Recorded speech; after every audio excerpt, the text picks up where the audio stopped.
Bonjour à toutes et à tous, bienvenue dans l'épisode 66 de Pop News, votre podcast récapitulatif de l'actualité pop culturelle, toutes les 2 semaines avec Adrien et Thomas. Je suis Thomas et voici Adrien, comment vas-tu? Salut, moi c'est Adrien, salut Thomas, ça va très bien, c'est l'avant-dernier, oh là là, là ça va vite, c'est Alors l'avant-dernier l'avant-dernier, épisode. pourquoi? Pourquoi? Dis-nous tout, je l'explique si tu veux, je peux l'expliquer. Vas-y, je t'en prie. C'est l'avant-dernier parce que je pars au Japon, pour ceux qui ne le savent pas. Je pars au Japon à la fin de l'année et je vais avoir beaucoup de mal à faire des lives en direct du Japon pour caler aux horaires français. Donc forcément, on parle de l'avant-dernier parce qu'il y en a un qui est enregistré ce 2 décembre Hmm. 2024 et le prochain le 16 décembre 2024. Évidemment, avec les fêtes de fin d'année plus mon départ, ça va être compliqué d'en enregistrer un tout dernier, même si peut-être qu'on fera un épisode bonus si on nous trouve le temps, mais on vous promet rien. Ce serait une surprise si c'en est une. Mais voilà. Et donc en janvier, moi je vais arriver là-bas à Tokyo. Ça va être compliqué pour moi de faire. Déjà, faut que je m'installe. Ça va être. J'ai trouvé du Wi-Fi. Hein. C'est idiot, mais il va falloir. Je trouve un tout petit setup quand même pour pouvoir enregistrer. Et une fois que ce sera fait, là, on commencera vraiment peut-être à reprendre tranquillement des épisodes, mais ce sera pas avant, je pense, mi-janvier, fin janvier. Ouais. Et puis, ce sera plus le même rythme pour ceux qui nous suivent sur Twitch. On Hmm. leur a dit là en off. En podcast, ce sera évidemment différent, mais on pourra plus faire, je pense, des news comme on faisait d'habitude. Et donc, on essaiera peut-être de revenir à un côté critique, comme on faisait au début de Pop News, qui s'appelait à l'époque Pop Tier, avec des critiques de choses qui sortent sur des plateformes. Hmm. Pourquoi pas au cinéma quand c'est des grosses sorties internationales et que ça tombe dans un cinéma Tokyo Heat, ce serait sympa, en même temps qu'un cinéma français. Voilà. Mais tout Exactement. ça pour dire que profitez des 2 derniers épisodes en live. Venez, pour ceux qui nous écoutent en podcast là, dans vos oreilles ce mercredi, venez nous rejoindre le 16 décembre sur Twitch à 20h30. Ce sera la dernière en live. Donc ça nous ferait vachement plaisir de voir des gens qu'on ne connaît pas Hmm. forcément sur Twitch qui viennent du podcast ou même de YouTube. Donc n'hésitez pas à venir. C'est Pop News P0PNEWS et on vous attend nombreux. Je pense que je fais un bon résumé. Ouah, il est trop fort, il est trop fort. Évidemment, voilà, on profitera de tout ça sur le Discord aussi pour faire le point avec tous les gens qui nous suivent. Donc, si vous ne suivez pas encore sur Discord, faites-le, puisque bah, ce sera l'endroit où on discutera le plus quand on sera off, entre guillemets, au Ouais. mois de janvier. Donc, profitez-en. Euh, Laissez les petites étoiles aussi hein, sur les plateformes de podcast, ça fait toujours Carrément. plaisir, vous êtes nombreux à l'avoir fait, continuez, ça fait toujours énormément plaisir, et puis soutenez-nous sur notre page Ko-fi pour pouvoir bah déjà donner un petit denier, ça fait toujours super plaisir à recevoir en ces périodes de Noël, et puis bah, vous avez aussi l'opportunité d'avoir une récompense et de participer à l'émission en fonction du degré de votre financement, donc n'hésitez pas à l'utiliser. Et puis, qu'est-ce que c'est que Pop News? C'est votre récap hebdomadaire de la bi-hebdomadaire, non, bimensuel, parce que Bimensuel. bi-hebdomadaire, c'est pas la même chose. Non, ce serait 2 fois plus À rationnel. chaque fois, je me trompe. De l'actualité pop culturelle, avec les news, évidemment, le point box-office d'Adrien, un gros sujet cette semaine qu'on a décidé de dédier à l'étiquette dans une salle de cinéma, comment bien se comporter, ou plutôt comment ne pas mal se comporter dans une salle de cinéma. On en parlera tout à l'heure avec évidemment nos opinions chaudes, comme diraient les Anglais, à ce Les sujet. Vous prises verrez, chaudes. voilà, nos prises chaudes de vieux cons. Je pense que dans le chat, les gens seront, seront sans doute d'accord. Mais voilà. Ensuite, il y aura le radar des sorties des 2 semaines prochaines, et puis quelques recos pour terminer l'émission en mode cerise sur le gâteau. Allez, c'est Parfait. parti. On commence avec une news, bon, hein, un décès qu'on a appris, c'était aujourd'hui, Ce week-end. ce week-end, ouais. Ce week-end, ouais. Ouais, tout à fait. Le décès de l'acteur Niels Aarstrup, qui est décédé à l'âge de 75 ans, après un long combat contre la maladie. Niels Aarstrup, qui était connu bien évidemment pour De battre mon cœur s'est arrêté, et surtout un prophète de Jacques Audiard, et il laisse une longue carrière derrière lui au théâtre et au cinéma, comme je viens de le dire. Et c'est sa veuve, Isabelle Lenouvelle, qui a partagé des mots poignants qui sont tirés en fait de l'autobiographie de Niels Aarstrup pour annoncer son décès. Évidemment, elle a honoré sa passion pour le théâtre et le cinéma et son métier d'acteur en général. Et il y a eu énormément d'hommages qui ont afflué de la part de ses confrères, mais aussi du président Emmanuel Macron. On cite aussi Tahar Rahim et d'autres acteurs qui ont salué son talent suite à l'annonce de son décès. C'est vrai que ça faisait un bout de temps qu'on l'avait pas vu au cinéma et c'est assez triste. C'est vrai que c'est un acteur bon, je n'ai jamais été fan absolu, quoi, mais tu savais que quand il y avait Nils Astrup dans un film, en général, la perf était très très solide. Et hasard ou non, mais j'ai rematé Quai d'Orsay, je ne sais pas si tu l'as déjà vu, avec Thierry Lhermitte qui joue un ersatz de Dominique de Villepin en fait. C'est un excellent film.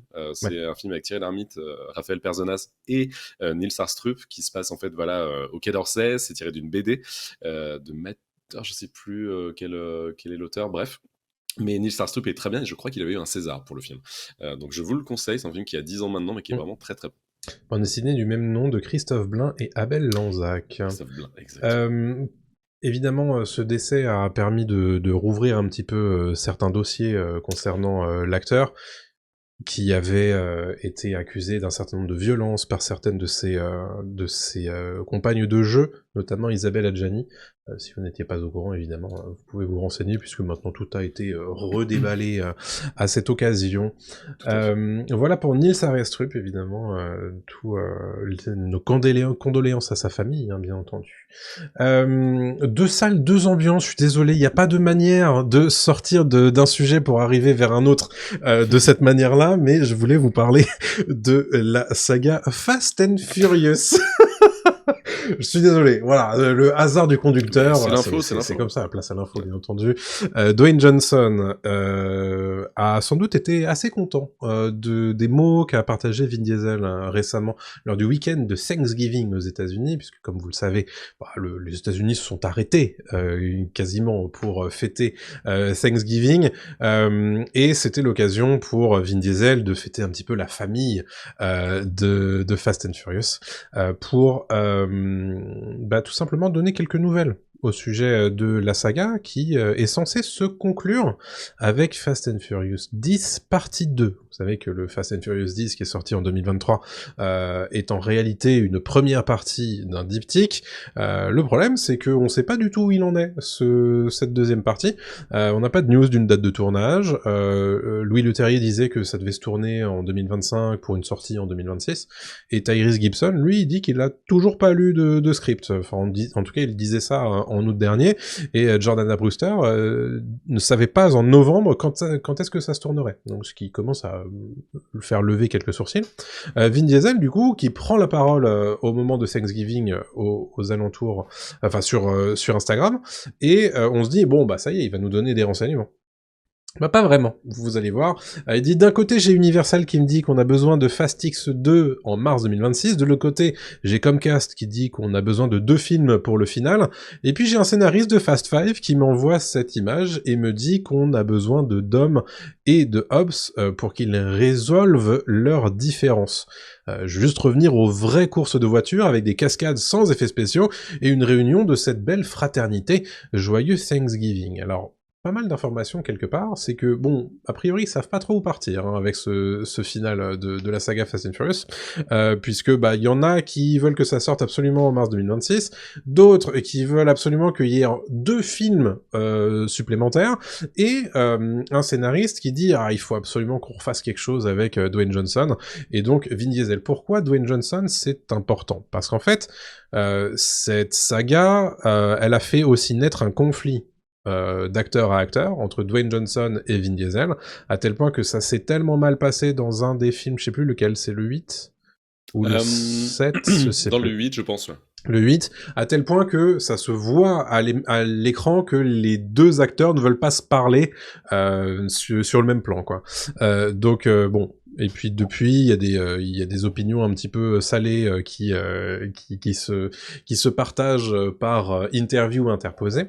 Il se trouve que Dwayne Johnson a mis de l'eau dans son vin récemment, et c'est la première fois que Vin Diesel le fait ostensiblement à ce moment-là. Il faut savoir que la saga Fast and Furious, c'est pas rien du tout, hein. C'est 7,3 milliards de dollars sur 11 films. C'est ouf.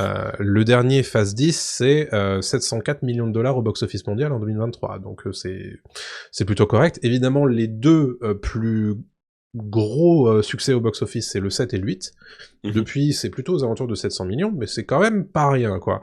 Ok. Mais c'est aussi beaucoup de critiques autour de ouais, bon, Fast and Furious, c'était sympa quand c'était pas Avengers, quoi. C'est-à-dire que de plus en plus maintenant, on se bat contre des sous-marins, Alors, on fait bouger des missiles à main nue. Enfin moi, bon, je me suis arrêté au 8, j'ai pas vu le c'est 9 ni le celui-ci, ouais. 10. Ouais, ils vont dans l'espace dans le 9, c'est ça, non? C'est dans le 10, je crois. Hmm. Dans le tout dernier? Ils vont dans l'espace? Il me semble, ouais. Il me Ah, ok. semble. Avec Jason Momoa? Mais T'es sûr? j'ai pas vu le 10. Ah, donc bah, c'est dans le 9 alors. Donc c'est peut-être le 9 Ouais, alors. ouais, ouais. Oui, Mais alors ils vont dans l'espace, ils vont, ouais, bref. Ils tutoient oui, un petit peu voilà, la l'espace. stratosphère. Stratosphère. Ben ouais, ben moi ça me fait rire, moi j'aime bien quand ils font ça, donc pourquoi pas quoi. Mais revenir à un truc plutôt comme dans le 4 ou dans le 5, Ouais. tu sais qu'à partir du 4 ça devient super cool en fait, Fast and Furious. Donc, Mais ouais. en fait, Mais voilà, il y a quand même plein de trucs avec Fast and Furious. Il y a quand même des films de qualité entre guillemets de spectacle, on va dire, qui fonctionnent bien. Mais je me dis, bon, au bout d'un moment, il faut peut-être soit passer à autre chose, soit revenir à un truc peut-être plus simple. ouais, je pense que plus simple ça marcherait. Ce qu'a l'air d'être en train de demander Vin Diesel. Ce qui donne Et peut-être une indication sur le futur de la licence, en tout Et cas. ce serait pas déconnant que Dwayne Johnson revienne. Il y a Lactic dans le chat qui le Mm. demande. Dwayne Johnson ne serait-il pas un peu en désuétude? Alors, c'est pas un peu, c'est totalement en fait. En Ouais. désuétude, C'est c'est très beaucoup d'échecs compliqué. récemment. Il enchaîne les échecs, notamment le dernier en date, c'est Red One, où il Ouais. joue une espèce de soldat pour le Père Noël, enfin qui va récupérer le Père Noël aux côtés de Chris Evans et qui fait un four total aux États-Unis. Ouais. C'est très compliqué. Et il enchaîne les bides et surtout même sa personnalité commence à saouler les gens beaucoup. Tu demandes aux gens qui aimaient The Rock il y a 5-6 ans, c'est plus du tout la même chose aujourd'hui parce que le type est devenu un petit peu Ouais. trop businessman et pas assez acteur. Alors qu'il peut être super acteur, mais il revient dans un film de Benny Safdie ou l'autre, un des frères Safdie pour A24 où il va jouer un boxeur Ah oui, j'ai vu les photos. de Smashing Machine, ça s'appelle, de tête. Et c'est vrai qu'il est un peu méconnaissable sur les photos. Et ça peut être un film indé, un peu voilà. Donc pourquoi pas, tu vas le faire revenir sur un Ça truc. pourrait l'aider. Bon, j'ai pas de doute sur le fait que le remake live action de Vaiana devrait redorer un petit peu son blason. Alors, Cependant. on en parlera tout à l'heure de Vaiana, mais mon dieu, Ouais. quoi, le succès de Là-dessus, Vaiana, bon, c'est. ça va. Là-dessus, On se ça doutait va. que ça allait marcher, mais Ouais. oh la vache. En tout cas, oui, C'est incroyable, effectivement, impressionnant. c'est vrai que le timing de Dwayne Johnson qui, voilà, passe un petit peu la pommade à Vin Diesel n'était pas étranger au fait qu'il commençait à faire pas mal d'échecs. On sait qu'il devait revenir, lui, dans son personnage, dans une suite à Hobbs & Shaw, qui est d'ailleurs un des meilleurs films Fast and Furious tout court, Très très bien. et très certainement le meilleur film Fast and Furious récent. Ouais, donc ouais, moi j'aime beaucoup. Mais pour l'instant, ce projet-là, on n'en reparle plus trop. Donc bon, voilà. Peut-être que son personnage reviendra par le truchement de Fast X 2 du coup. Et puis c'est pas comme si les personnages de Fast and Furious ne venaient pas de temps en temps alors qu'ils étaient morts et qui revenaient à la vie. Voilà, je pense que ça va. Il n'y a pas trop de problème. Ça va. Écoute, je vais te passer la parole en parlant de casting, hein, puisque on a déjà beaucoup d'informations sur le casting du prochain Christopher Nolan. Et quel casting! Alors c'est le casting en fait qui nous intéresse vraiment parce qu'on n'a pas d'informations sur le synopsis en lui-même, ni sur la date de sortie, ni sur comment à peu près ce que veut raconter Christopher Nolan. Mais niveau casting, c'est impressionnant parce que on sait qu'il aura à sa distribution Matt Damon, Zendaya, Tom Holland, Robert Pattinson, Lupita Nyong'o, Anna Thaoué et Charlize Theron. Voilà, juste pour poser les bases, c'est quand même assez impressionnant. Le mec a un carnet d'adresses monstrueux. On se doute bien que Oppenheimer a bien aidé pour avoir un casting pareil, mais c'est quand même assez fou. Et si, voilà, les détails de l'intrigue restent secrets, on sait que le projet est une nouvelle collaboration entre Christopher Nolan et Universal après le succès d'Oppenheimer. Rappelons que Christopher Nolan, à la base, est vraiment un mec de la Warner. Hein. C'est vraiment un Warner Bros. Guy, quoi, avec The Batman, avec The Dark Knight plutôt, avec plein de films, Inception, etc. Mais depuis l'échec de Tenet, parce qu'il a vraiment pas été soutenu par la Warner avec Tenet, ça a été très compliqué. Non, ça s'est il pas s'est très bien barré. passé, ouais. Et donc, il a décidé d'aller chez Universal. Universal a vraiment chopé le gros morceau avec Nolan, puisque Oppenheimer a été un succès impressionnant. Et puis là, avec son nouveau film, dont on n'a pas le titre, on se doute qu'il sortira en 2026, donc dans pas si longtemps que ça, hein, dans 2 ans, mais c'est pas encore sûr, et la date officielle n'est pas En tout cas, a officialisée. priori, le Mais, studio Universal aurait mis la date du 17 juillet 2026. Mais bon, tout ça est très ça peut fluctuant, bouger, quoi. étant donné Ouais. que c'est toujours pas ça a toujours pas commencé à se tourner, bien entendu. Non, non. Et les 2 premiers noms qui étaient sortis pour le casting, c'était Tom Holland et Matt Damon. Est-ce que ce seront les 2 têtes d'affiche? C'est Est-ce que possible. ce sera un film de duo avec les autres acteurs que j'ai cités, voilà, un petit peu, qui graviteront? Pourquoi pas? Beaucoup de femmes aussi quand même dans ce Ouais, c'est casting, cool. ce qui est rare chez Nolan, faut le préciser aussi, hein. C'est un mec qui fait tourner beaucoup de mecs justement, Oui, c'est vrai. ça lui a beaucoup reproché Ouais, à Nolan. c'est vrai. Là, il met quand même beaucoup de femmes en avant, donc je la recite, Lupita Nyong'o, Charlize Theron, Zendaya, Anna Hathaway, donc c'est pas mal. Et voir quel rôle aussi il donne à ces femmes-là. Je suis très curieux évidemment d'en apprendre un petit peu plus sur ce qu'est ce projet, Ouais. puisque pour l'instant le scénario est un peu laissé sous clé, et ça me pose question parce que je me dis si ça se trouve il va revenir un petit peu à son cinéma, tu sais, de suspense, de thriller, etc.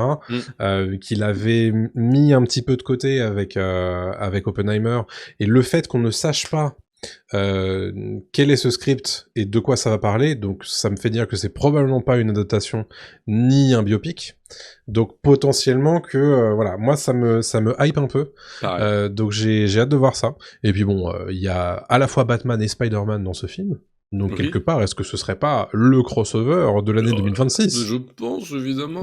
Il se murmurait aussi, mais est-ce que c'est des vraies choses? Je suis pas sûr du tout, ça va prendre avec des grosses pincettes, que ce serait peut-être un film qui tournera autour de vampires, mais rien n'est sûr, quoi. Oui, alors je crois que ça avait été... démenti, ce truc-là, quoi. Oui, je crois que ça avait été démenti, ouais. Mais pourquoi pas? On sait que des fois que les rumeurs ne partent pas de nulle part non plus. Donc, tout à fait.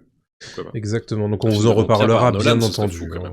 Ouais, Ça franchement, j'ai hâte. J'ai hâte de voir ça. Écoutez, moi je vais vous parler d'un autre gros projet de réalisateur tout aussi grand, c'est Sam Mendes, qui travaille, vous le savez puisqu'on vous en a déjà parlé, sur 4 biopics dédiés à chacun des membres des Beatles. C'est censé sortir en 2027, et à l'heure actuelle, en dehors de rumeurs, on ne sait pas qui joueront les différents membres des Beatles. Il y a un certain nombre de rumeurs, bien entendu, mais c'est une information de la part de Entertainment Tonight, qui a posé quelques questions à Ringo Starr lui-même, puisqu'il est en promo pour son prochain album, et qui semble confirmer la rumeur de Barry Keoghan, que vous avez évidemment déjà vu dans Les Éternels, dans The Batman, etc., dans les Banshees d'Inisherin, pour citer un film un petit peu meilleur que Les Éternels, mais qui confirme en fait. On lui pose cette question, on lui dit bon, il se murmure que Barry Keoghan jouerait votre rôle dans ce biopic, et il dit je pense qu'il est génial.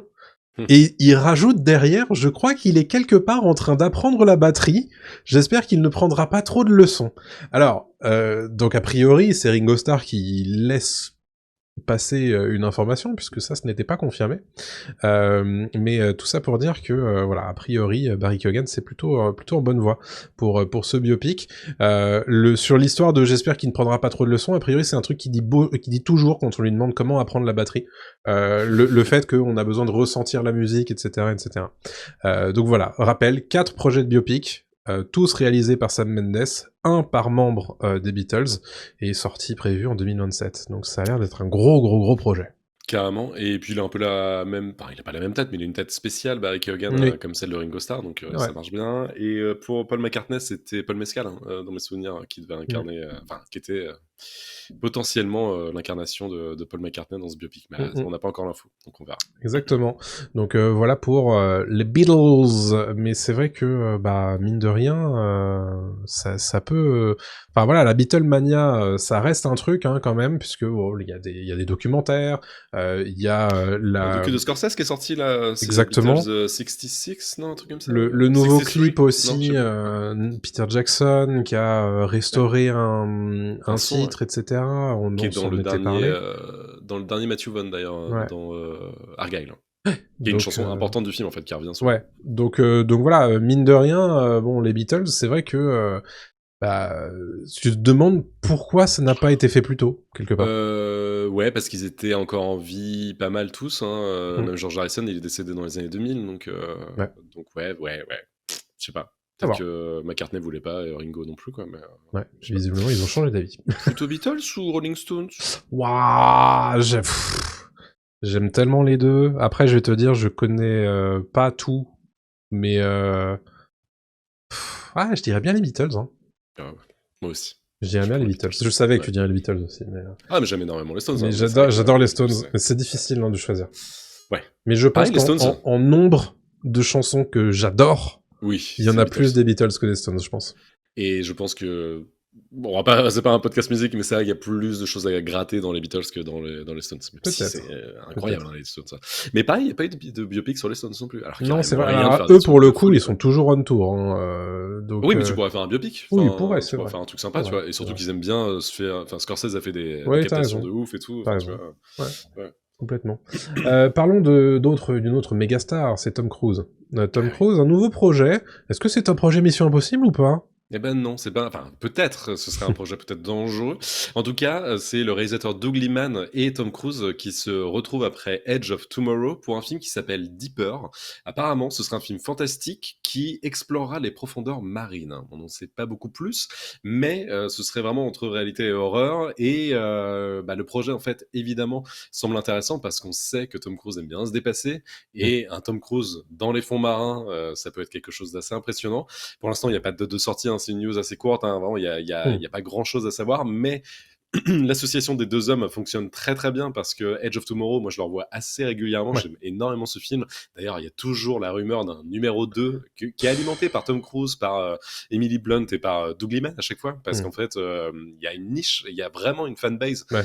de ce film-là, Ouais. et il y a moyen d'en faire un deuxième, c'est sûr et certain, mais le box-office à l'époque n'avait pas été assez bon, et il n'avait pas trouvé son public tout de suite, quoi. Mais bref, tout ça pour dire que donc Deeper a l'air d'être un film plutôt intéressant dans la carrière de Tom Cruise, qui est quand même maintenant assez âgé, quoi. Enfin, il continue quand même à faire un actionneur avec Mission Impossible 8 là, qui sortira prochainement. Et est-ce qu'il continuera dans cette veine-là, dans ce film-là? Est-ce que ce sera un film un peu plus psyché, du style Abyss? Pourquoi pas, quoi. Enfin, il y aura peut-être quelque chose à creuser là-dessus. En tout cas, voilà, il continue à repousser un petit peu les limites avec ce film-là, et je suis très curieux de savoir ce que ça va donner. Pourquoi pas. Moi, je me méfie toujours des films dont le concept est un peu... dont le concept tient sur une cascade ou un truc comme ça, tu vois. Donc, je commence à avoir mis un petit peu ça à distance, même si, bon... Oh là, c'est vague, hein, comme concept. C'est quand même vague, mais moi, tu me dis... film fantastique, je dis pourquoi pas. Ouais, grave. Je dis pourquoi pas. Complètement. Ouais. Et Tom Cruise, c'est très bien le faire. Edge of Tomorrow, c'est fantastique, hein, complètement. Hein, donc ça fonctionne très bien, quoi. Je suis chaud. Mais Tom Cruise, il peut toute sa vie, jusqu'à ses 90 balais, de toute façon, il veut jouer, donc qu'il le fasse. Je serai à tous ses films. Allez, parlons un petit peu. En fait, j'ai beaucoup gratté quand j'ai lu cette news, donc je suis désolé, ça va être un petit peu long. C'est un reportage de The Atlantic qui confirme un petit peu ce qu'on s'imaginait au sujet de l'IA générative et d'Hollywood, qui nous confirme en réalité que l'IA générative, un certain nombre d'IA des entreprises tech américaines se sont gavées sur la bagatelle de 139 000 scripts hollywoodiens pour apprendre et se développer. Comment ils ont eu accès à ça? En fait, ils sont allés creuser dans un truc qui s'appelle The Pile, qui est en fait une base de données où se trouvent énormément de choses, énormément de données différentes que certaines entreprises comme Apple, Meta, Anthropic, Nvidia, Salesforce, Bloomberg ont donné à manger à leurs IA. Et dedans, en fait, vous y retrouvez tous les sous-titres, tous les fichiers de sous-titres de 139 000 films et épisodes de séries. mais aussi des sous-titres de vidéos YouTube, des demandes de brevets, ce genre de choses, quoi, et beaucoup de données différentes, des discussions en ligne aussi, des livres, bien entendu, et plein d'autres choses. Et donc là, ce qui nous intéresse, c'est cette histoire des scénars hollywoodiens. En fait, tous les dialogues de tous ces scénarios se retrouvent sur cette base de données. Par l'entremise d'une base de données en ligne et open source qui s'appelle opensubtitles.org, qui référence des millions de fichiers de sous-titres en 100 langues différentes. Et en fait, qu'est-ce qu'on peut trouver dans cette base de données ? Et tout ce qui est écrit dans les films nommés en tant que meilleurs films de 1950 à 2016, au moins 616 épisodes des Simpsons, 170 épisodes de Seinfeld, 45 épisodes de Twin Peaks, tous les épisodes de The Wire, des Sopranos et de Breaking Bad. Mais alors, d'où est-ce qu'elles viennent ces données ? Comme je vous le disais, d'opensubtitles.org. Et cette base de données, du coup, elle vient un petit peu de The Pile, qui est vraiment la base de données qui voyage le plus depuis 2020 dans toutes les sociétés qui s'intéressent à l'IA générative. Pourquoi c'est important d'en parler ? Parce que ça fait quelques années que l'IA générative fait partie de nos vies et que la plupart du temps, on ne sait pas du tout quelles sont les sources de ces IA génératives et comment elles sont entraînées. Si bien qu'un artiste, à l'heure actuelle, il a aucun moyen de savoir si son œuvre a servi à entraîner une IA ou pas. Le fait d'avoir cette information-là, c'est évidemment extrêmement important, puisque le fait de savoir si oui ou non tu t'es fait plagier par une IA, c'est quelque chose de très important pour un artiste, particulièrement un scénariste.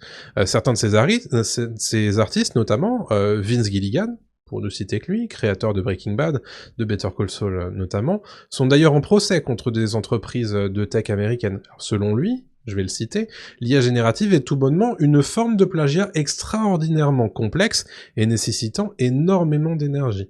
Mais pour le moment, les entreprises de tech, elles disent, je suis désolé, mais en fait, ça fait partie de l'usage loyal d'une œuvre, le fameux fair use en anglais. Et on attend toujours, à l'heure actuelle, qu'une cour donne un jugement clair sur le sujet. Donc pour l'instant, il n'y a pas de... C'est flou, quoi. C'est flou, c'est la zone grise, comme toujours, et voilà, ce genre de reportage et d'enquête peut faire bouger les choses dans un sens comme dans un autre, d'ailleurs. Hein. Mais voilà, c'était important, je pense, de revenir là-dessus. Complètement. C'est que le début. Hein. Ouais, Moi, clairement. c'est sûr et certain que ça va s'accélérer, ce genre de truc. C'est flippant. Ouais. C'est complètement flippant, et ça va lisser énormément de choses, je pense. Et... ça fait très très peur. Tu me disais ça en off hier ou avant-hier. Ça va être bizarre les 5 prochaines années à Hollywood, quoi. Ça va être très compliqué. Je sais pas trop, parce qu'il y a une demande du public de nouveautés, de choses comme ça, et en même temps, l'IA s'entraîne sur des choses aussi où ça manque de saveur. Que c'est créé par IA. Et puis, il y a quand même un truc, c'est que l'IA générative, quand tu l'appliques à quelque chose qui tient de l'art, quand même, c'est pas évident, parce que pour le coup, l'IA générative, elle dérive quelque chose. Elle dérive de quelque chose, peut-être d'un amalgame de choses, mais au bout d'un moment, en fait, tu peux pas lui demander de créer. Elle va te servir un truc qui ressemble un peu à quelque chose d'approchant, tu vois, mais qui va pas forcément... Enfin, tu peux pas créer de la nouveauté à partir d'une IA. Et donc du coup, forcément, ça pose question.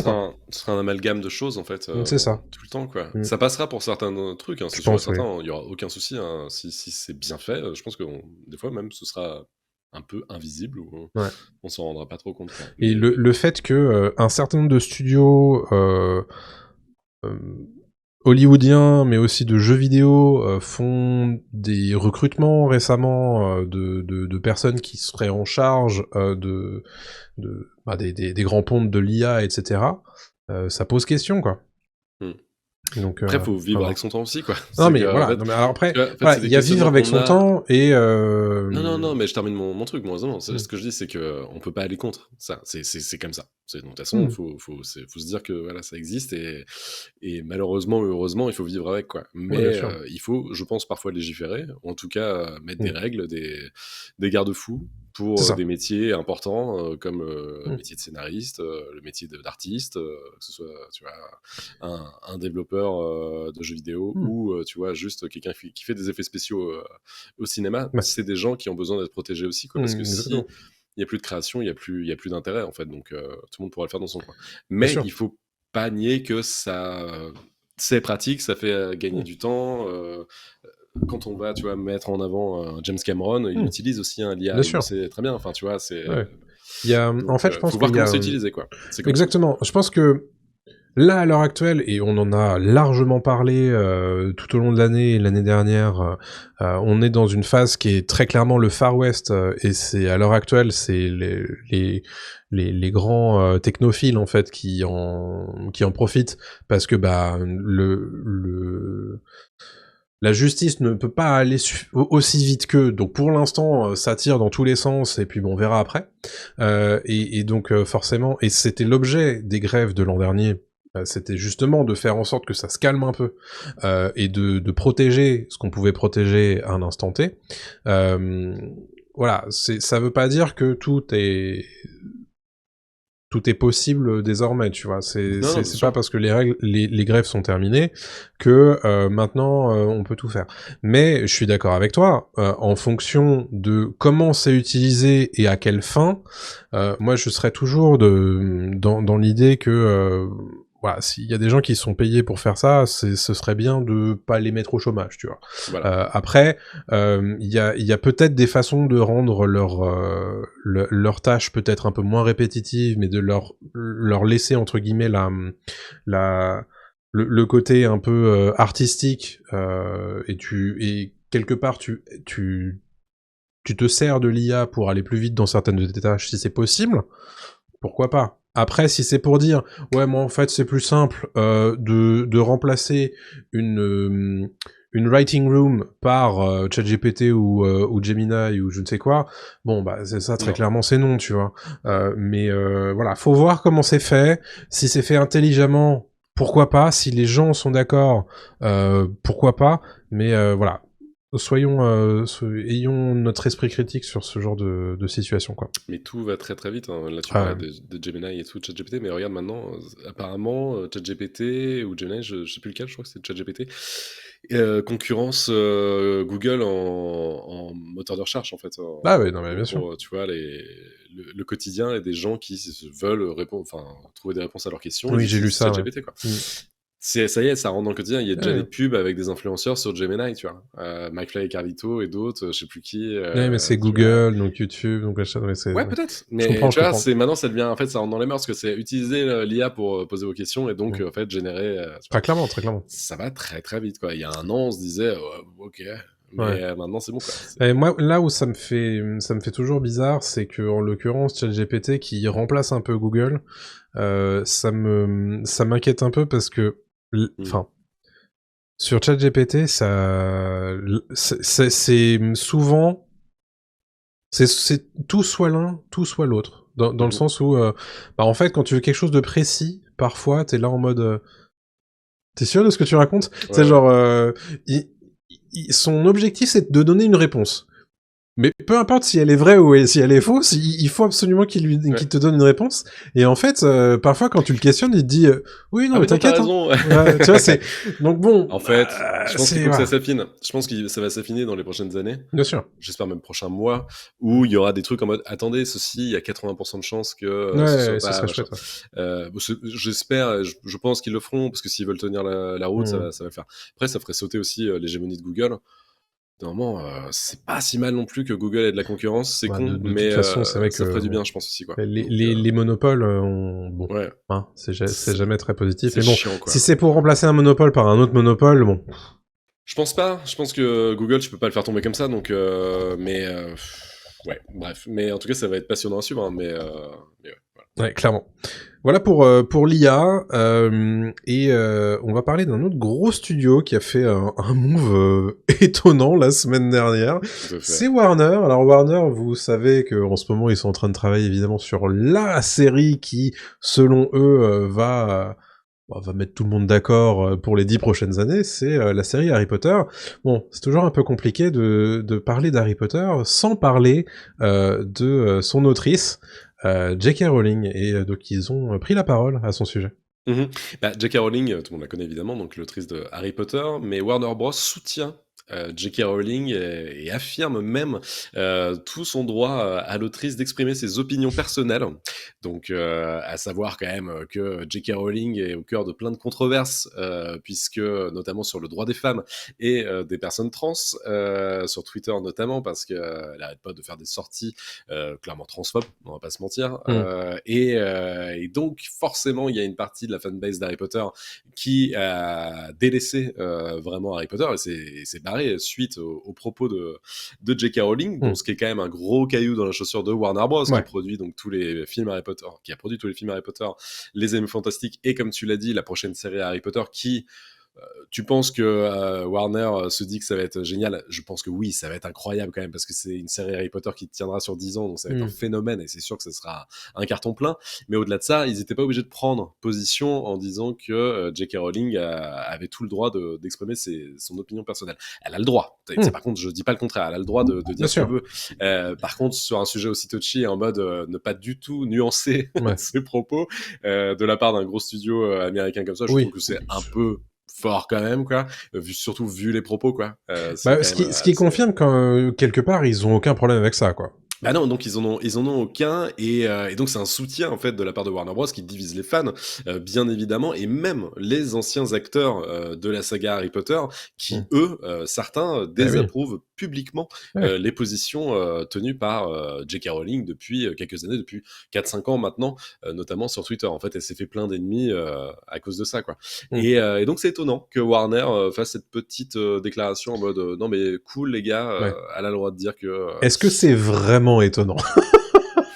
De la part d'un gros studio qui fait du damage control tout le temps et qui sait de quoi il en retourne en fait à chaque fois quand tu te mets les fans à dos, oui je pense. Mais derrière ils savent très bien que les sorties transphobes et les sorties de J.K. Rowling n'ont jamais empêché le jeu, par exemple Hogwarts Legacy, voilà, de cartonner, de faire un carton plein. Ça n'empêchera pas du tout la série de faire un carton plein, parce qu'en fait nous on dit ça comme ça, mais J.K. Rowling, les gens associent évidemment Harry Potter enfin J.K. Rowling à Harry Potter, mais Harry Potter est bien plus fort que son autrice en fait. Donc en fait, même sans ça, je pense que tu pourrais même ça pourrait même être une horrible, ça l'est sûrement, une horrible personne qui n'arrête pas, tu vois, de faire des déclarations comme ça. Je pense qu'Harry Potter continuera à cartonner, parce que elle a réussi à créer une œuvre qui est folle en fait, quoi, et qui dépasse tout, quoi. Donc c'est là que la licence dépasse le truc, hein. Largement, quoi. Et puis en plus la licence a eu le temps de s'installer bien avant toutes ces sorties là, c'est-à-dire qu'en fait il y a eu une vingtaine d'années avant qu'on comprenne que J.K. Rowling était une personne comme ça. C'est vrai que bizarrement elle fermait sa gueule avant. Il y avait pas les réseaux sociaux non plus, hein. C'est vrai, t'as raison. Mais je pense que malheureusement, si tu veux, on peut rentrer dans ce délire-là, où moi je peux être un petit peu intéressable, tout le monde a le droit à voix au chapitre. Non, en fait, non. Même si tu es la plus... celle qui a vendu le plus de bouquins, c'est du 21e siècle, non, je ne pense pas que ça vaille le coup, quoi. Et tu vois, quelque part, le fait qu'on sache, ça n'a aucun impact pour elle, puisqu'elle va continuer à gagner plus que la famille royale d'Angleterre, tu vois. Bien sûr. Donc, et le truc, c'est qu'en plus, elle le sait. Donc elle en joue, et je crois que dans un tweet ou deux, elle le dit à chaque fois, elle fait vous inquiétez pas, je vais sabrer de champagne, merci à tous, quoi. Enfin, en gros, même en se foutant de la gueule des gens qui c'est là qu'elle rend encore plus fou, vraiment, ces gens. Ah bah là, elle est vraiment dans un truc très enfantin de nanani naner, moi j'ai raison et j'ai du fric. Exactement. Mais elle a un côté Elon Musk au féminin, tu sais. Clairement, genre vraiment, vas-y, plus vous mettez plein la gueule, plus les autres. Oui, elle a des positions exactement similaires à celles d'Elon Musk. Après, voilà, on vit dans un monde... on vit dans une saucisse. On vit dans une société. Voilà pour la news, mais en tout cas, ça en dit long sur... En tout cas, oui, ça aussi, il y a le côté donc, soutien, mais il y a aussi le fait que elle aura son mot à dire sur la série. Faut pas se mentir, quoi. Donc, vu ses positions... ce sera pas très très ouvert d'esprit, je pense, sur certains sujets. Ouais, mais ça on le savait déjà, mais le fait que Warner le martèle, voilà, ça mérite d'être clair. Voilà, comme ça. Oui, complètement. Les gens qui veulent boycotteront. Et ça, Mais justement, dans le chat, c'est intéressant, on voit qu'il y a des gens qui disent je suis un Potterhead, etc. Et qu'est-ce que vous en pensez de ça? Est-ce que les sorties transphobes, hein, clairement, de J.K. Rowling vous touchent? Enfin, est-ce que ça vous fait sortir justement de l'univers Harry Potter? Vous dites, tiens, c'est quand même dégueulasse que celle qui a écrit un super bouquin, et je suis fan de l'univers qu'elle a créé. Bah, est-ce que ça me détourne de son univers ou au contraire, bon, bah, je fais abstraction, malheureusement, quoi. Je suis un peu obligé parce que derrière, l'univers est bien plus fort que ses pensées à elle, quoi. L'homme de l'artiste. Ouais, tu vois, moi, personnellement, j'ai beaucoup de mal maintenant. Avec Harry Potter? Ouais. Ouais, mais si on te met un film devant les yeux, imagine. Non, mais en fait, tu vois, genre... évidemment, les DVD, je les ai. Bon, voilà. Mais quand il s'agit de racheter des trucs où je sais que je vais lui donner la thune, j'ai plus de mal. Genre, typiquement, Hogwarts Legacy, problématique éthique l'an dernier, j'y ai pas joué, et j'avais l'occasion de le streamer, je l'ai pas fait, tu vois.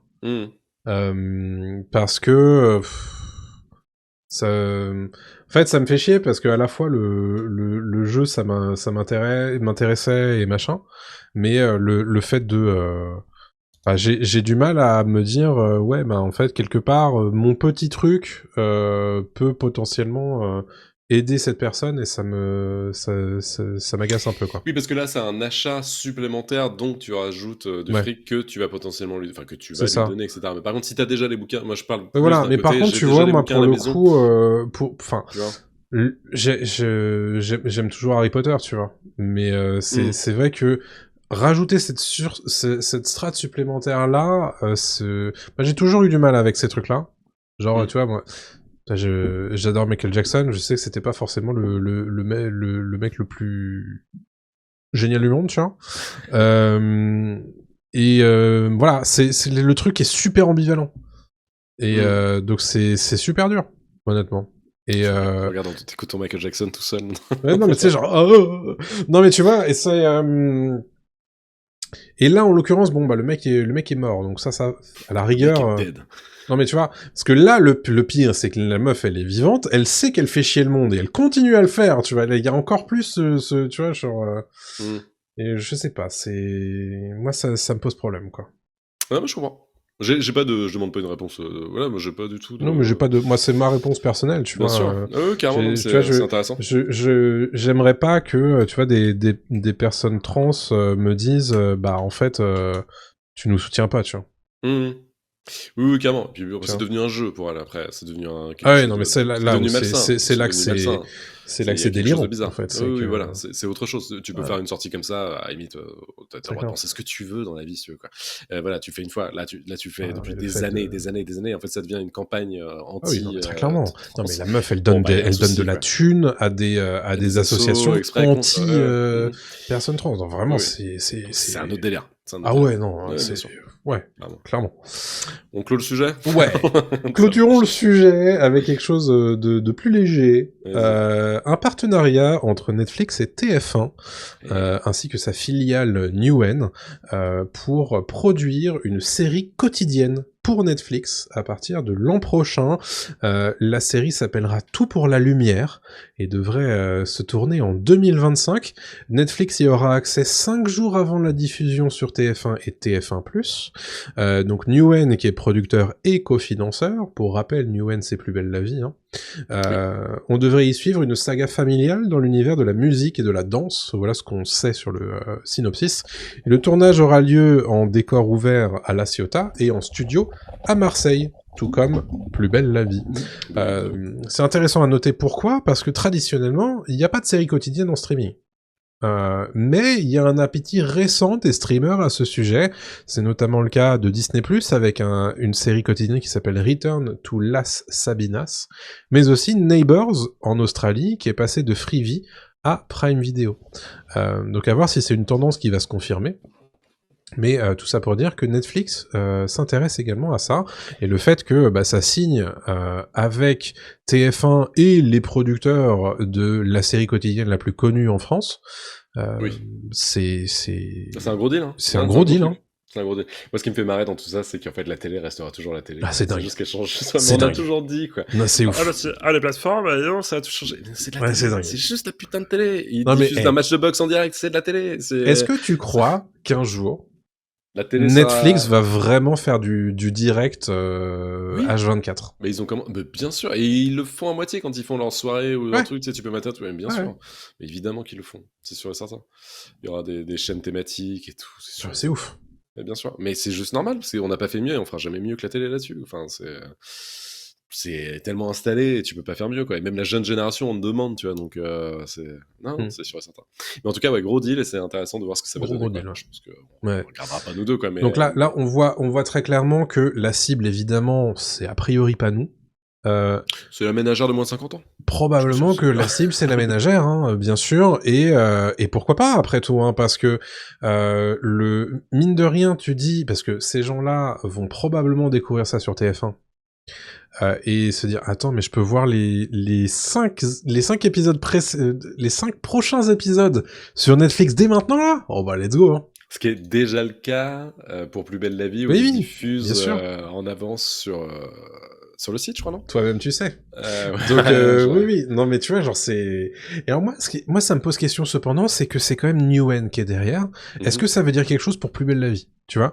Est-ce qu'ils ont les reins suffisamment solides pour produire 2 énormes paquebots que sont Plus belle la vie, et donc probablement cette nouvelle série quotidienne en même temps, au même endroit? C'est une question qu'on peut se poser.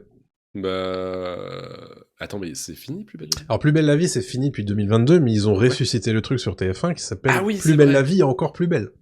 C'est vrai? Je te promets. Ça, je sais pas, j'ai complètement zappé ce truc-là, mais pour moi, j'étais resté sur la grande fin de Plus belle la vie. Ah oui, non, mais c'est... Ouais. Ah, merde, ok. C'est réel. D'accord. Bon, bah oui, j'imagine qu'il y avait des spots de pub à vendre. Non, mais clairement, oui, je pense qu'ils ont l'air insolites, oui. Surtout s'ils sont appuyés par Netflix, oui, ça devrait aller, quoi. Ça devrait le faire. Et tout ça pour dire que ouais, c'est un gros deal quand même pour Netflix et pour la France aussi, mine de rien. C'est un big deal qui revient très prochainement. Oh là là, il est voilà, attention. Je suis malin. Bip bip. Il est malin. Mon vieux Bill. Alors plutôt big deal. Ah oui. Ou apprendre ou à laisser. Big deal, laisse tomber, big deal, mais 100% big deal. Apprendre ou à laisser, c'est un jeu de teubé. Mais apprendre plutôt ou à laisser, big deal ou la roue de la fortune? Big deal toujours. Big deal. Tu me dirais pyramide? J'hésiterais sur certains trucs. Et le juste prix? Big deal. Bon, parce que le big deal, c'était un show. Je ne peux rien faire. Big deal, c'est un show, t'avais ce qu'il fallait. Excuse-moi, mais apprendre ou à laisser, c'est... j'ouvre la boîte de Loir-et-Cher. Ah bah non, il y avait 5 €. Il n'y a pas de jeu, ce n'est pas un jeu. Ce n'est pas un jeu, non, quoi. Alors attends. Quoi? Le big deal ou qui est qui? Ah, c'était bien qui est qui aussi. Bah, mais qui est qui? Non, mais le Big Deal, c'est pas pour rien que c'était avec Marie-Ange Nardi et Pépita. Oh, ça y est, on est off track là. Pépita, ça y est, Non, pyramide dans ce cas-là. J'ai hijack cet épisode. Bref, le Big Deal qui revient très prochainement avec Vincent Lagaffe et un deal qui est refait en mode 2024 qui est dégueulasse. Qui est pas bon. Ça c'est une problématique. Ça c'est une vraie problématique. 98, 99 était bien, quoi. Voilà. Très clairement. Et j'ai quelques petits trucs à vous dire également, puisque il y a notamment 2 dates à retenir cette semaine. C'est la date de Skeleton Crew, la série Star Wars de fin d'année, qui a été avancée au 2 décembre aux États-Unis. Ce qui fait qu'en France, c'est pareil pour nous, puisque ça sortira quand même le 3 décembre à 9h du matin. Voilà pour Skeleton Crew, qui est donc un petit peu le Stranger Things dans l'univers de Star Wars. À voir ce que ça donnera, on vous en parlera peut-être d'ici 2 semaines. Et toujours côté Star Wars, on a eu la confirmation de l'arrivée en 2025 du volume 3 de Star Wars Vision. Vous savez, cette série d'anthologie d'animation dont chaque épisode est donné à produire par un studio d'animation différent. Et ben là, on a non seulement la confirmation que ce volume 3 arrivera sur Disney+ en 2025, mais en plus, on sait que ce batch a été confié en grande partie à des studios d'animation japonais, notamment certains qui avaient déjà participé au volume 1 et notamment certains qui avaient plutôt marqué dans le volume 1, notamment Trigger, Kinema Citrus et IG. Donc voilà, on attend ça. Moi j'attends ça avec impatience, j'avais bien aimé Star Wars Vision pour le coup. Tout n'était pas parfait. C'était pas mal. Non, tout n'était pas parfait, mais Il y a des trucs un petit peu sympas. J'avais préféré le volume 2, personnellement, au Ah, j'ai volume pas 1, lu. Ouais, mais j'ai hâte de voir, j'ai hâte de voir ça. carrément. Voilà pour 2025 et pour les dates. Il est désormais temps de passer au point box-office. Tout à fait, et un énorme point box-office. Ah. Je commence avec Vaiana 2, qui fait un raz-de-marée Oh oui, il est historique, bon. Oh, il est fort. rapport à l'eau et tout. Et voilà. Déjà en France. En France, Vaiana 2, c'est 2,27 millions d'entrées sur seulement 647 salles. C'est le meilleur démarrage de l'histoire pour un film d'animation en France, et il bat même le Roi Lion, qui était sorti en 2019, le live-action de Disney. En termes de billets verts, on est déjà, enfin de billets verts plutôt de billets euros, on est à 17,7 millions d'euros pour ce seul week-end, parce que le prix moyen du billet est de 7,8 euros à peu près, donc ce qui lui permet déjà de décrocher 17,7 millions d'euros juste sur un week-end, c'est énormissime. Mais c'est surtout à l'international que Vaiana 2 cartonne, puisqu'il établit déjà un nouveau record avec 386,3 millions de dollars dès son premier week-end. C'est juste une gigantesque folie, et une dingue, comme disent les jeunes. C'est le plus gros démarrage mondial pour un film d'animation ever. C'est juste fou. Je pète mon crâne. Je pète mon crâne, voilà, c'est vraiment un poulet énorme. Les États-Unis donc dominent le box-office pour Vaiana 2 avec 221 millions de dollars, et c'est suivi par la France avec 18,8 millions de dollars, et le Royaume-Uni avec 15,5 millions de dollars. Donc il n'y a aucun souci. Vaiana 2 fera son milliard pépère, il y a pas de problème. Je le rappelle quand même, on est sur 386 millions de dollars en un week-end. C'est trop. Non, c'est pas trop. C'était attendu que Vaiana 2 Oui. cartonne, mais à ce point-là, quoi. Ouais. Enfin, c'est assez fou. Donc Vaiana 3, vous inquiétez pas, ça arrivera sans aucun souci aussi. Rappelons que Vaiana 2 était à la base en plus prévu pour être un spin-off sur Disney+. Ils étaient Oui, pas très c'est très chauds vrai. pour en faire une suite au Oh, cinéma, Bob quoi. Iger, il est là en mode, oh, j'avais Ah raison. ouais, là, il va être là. J'avais raison. Donc joli changement pour Vaiana 2 qui Le remake live action qui commence à peine son tournage d'ailleurs, avec tout à Dwayne fait. Johnson dans le rôle de Maui. Exactement, il lui prête sa voix en VO, et c'est Anthony Cavana qui fait la VF de Maui. Ensuite, on continue avec Gladiator 2, donc il y a un succès solide mais un peu challengé, puisqu'en fait il a franchi les 100 millions de dollars sur le territoire américain en seulement 10 jours, ce qui est pas mal, mais le deuxième week-end a rapporté que 30,7 millions de dollars, et c'est déjà une baisse de 44% pour Gladiator 2. Donc on est pas mal, mais c'est pas fou. On est précisément à 111 millions de dollars sur 12 jours sur le territoire américain pour Gladiator 2. À l'international, le film cumule désormais 208,8 millions de dollars pour un total mondial, rajouté donc avec les États-Unis, de 320 millions de dollars. Donc si les chiffres paraissent impressionnants, en fait, il est déjà surpassé par un autre film, à savoir Wicked, dont je vais parler juste après. Et au niveau du budget, tout ça tournerait autour des 350 millions de dollars, production et marketing compris. Donc, il rentre pas du tout dans ses frais, même si, Ridley Scott parle déjà d'un Gladiator 3. À voir si Gladiator 2 continue de performer. En France, le film a quand même déjà dépassé les 2 millions d'entrées, donc voilà, il y a un beau succès quand même pour le film sur le territoire français. Je continue avec Wicked, qui là est une énorme surprise pour nous, mais aux États-Unis c'était quand même un film Ouais. très attendu. Donc c'est vraiment la comédie musicale qui triomphe. Donc c'est porté par Cynthia Erivo et Ariana Grande, et le film a dynamité le box-office avec 114 millions de dollars en 3 jours et 214 millions de dollars en 8 jours. Donc c'est désormais la comédie musicale adaptée de Broadway la plus rentable de l'histoire du box-office américain. Et à Waouh. l'international, les recettes mondiales de Wicked atteignent déjà 358 millions de dollars. Donc ça place en fait le film comme parmi les adaptations musicales les plus lucratives. Il a fait mieux que des films comme Les Misérables de 2012 avec Russell Crowe, ou encore A Star is Born avec Lady Gaga en 2018. Et enfin, je termine avec Hérétique, avec Hugh Grant, que j'ai très envie de voir et que je n'ai toujours pas vu, qui lui, en France, fait un démarrage à 9 820 entrées. Avec les avant-premières, il cumule déjà 24 539 entrées. Et à l'international, aux États-Unis et au Canada, Hérétique a enregistré 26,8 millions de dollars, et à l'international, 9,9 millions, donc pour un total de 36,8 millions. C'est un score modéré mais honorable pour une petite production quand même beaucoup plus confidentielle qu'un Vaiana 2 et qu'un Wicked. Et rappelons que c'est réalisé par les scénaristes de Sans un bruit, et qui a un excellent bouche à oreille sur Hérétique avec apparemment un Hugh Grant au top du top qui a l'air vraiment d'être extrêmement flippant. Donc pour résumer, ce point box-office, c'est vraiment le plus gros Thanksgiving, c'est un Thanksgiving historique, celui de 2024, puisqu'elle a généré un box-office domestique, donc box-office américain record de 420 millions de dollars, marqué par le triomphe de Vaiana 2, de Wicked et de Gladiator 2. Donc comme quoi, en fait, voilà, il suffit de sortir 3 gros blockbusters pour faire énormément d'argent. Mais c'est rassurant aussi pour la santé du cinéma, je le dis souvent, mais c'est cool que les gens, même aux États-Unis, continuent d'aller au cinéma, même si apparemment leur place coûte très très très cher, encore plus cher que chez nous, quoi. Ouais, Voilà c'est un gros week-end, hein, Thanksgiving chaque année pour le énorme cinéma week-end, aux ouais. États-Unis, puisque c'est un week-end de 5 jours. Alors Exactement. ils se foutent souvent de nous avec nos jours fériés, mais eux quand ils en font, ils font des gros week-ends. Et en l'occurrence, bah c'est un week-end où souvent il y a des sorties qui se télescopent parce que c'est un week-end où les gens vont au cinéma. Un peu comme nous avec Noël par exemple. Tout à fait. Et bah du coup voilà, Thanksgiving, 420 millions de dollars, c'est quand même C'est quand même fou, un hein. record, c'est historique, c'est très très cool de Ouais. voir ça. Voilà pour le point box-office, mon cher. Superbe, bah écoute, on va continuer un petit peu à parler de Wicked, vous allez voir, puisque c'est ce film qui nous a inspiré le sujet de la semaine. Pourquoi ?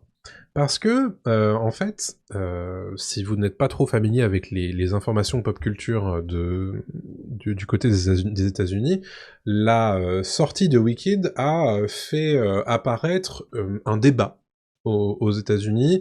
Est-ce qu'on a le droit de chanter dans une salle de cinéma quand on est en train de regarder une comédie musicale, a fortiori celle de Wicked, où les gens sont censés connaître, en tout cas aux États-Unis, les chansons.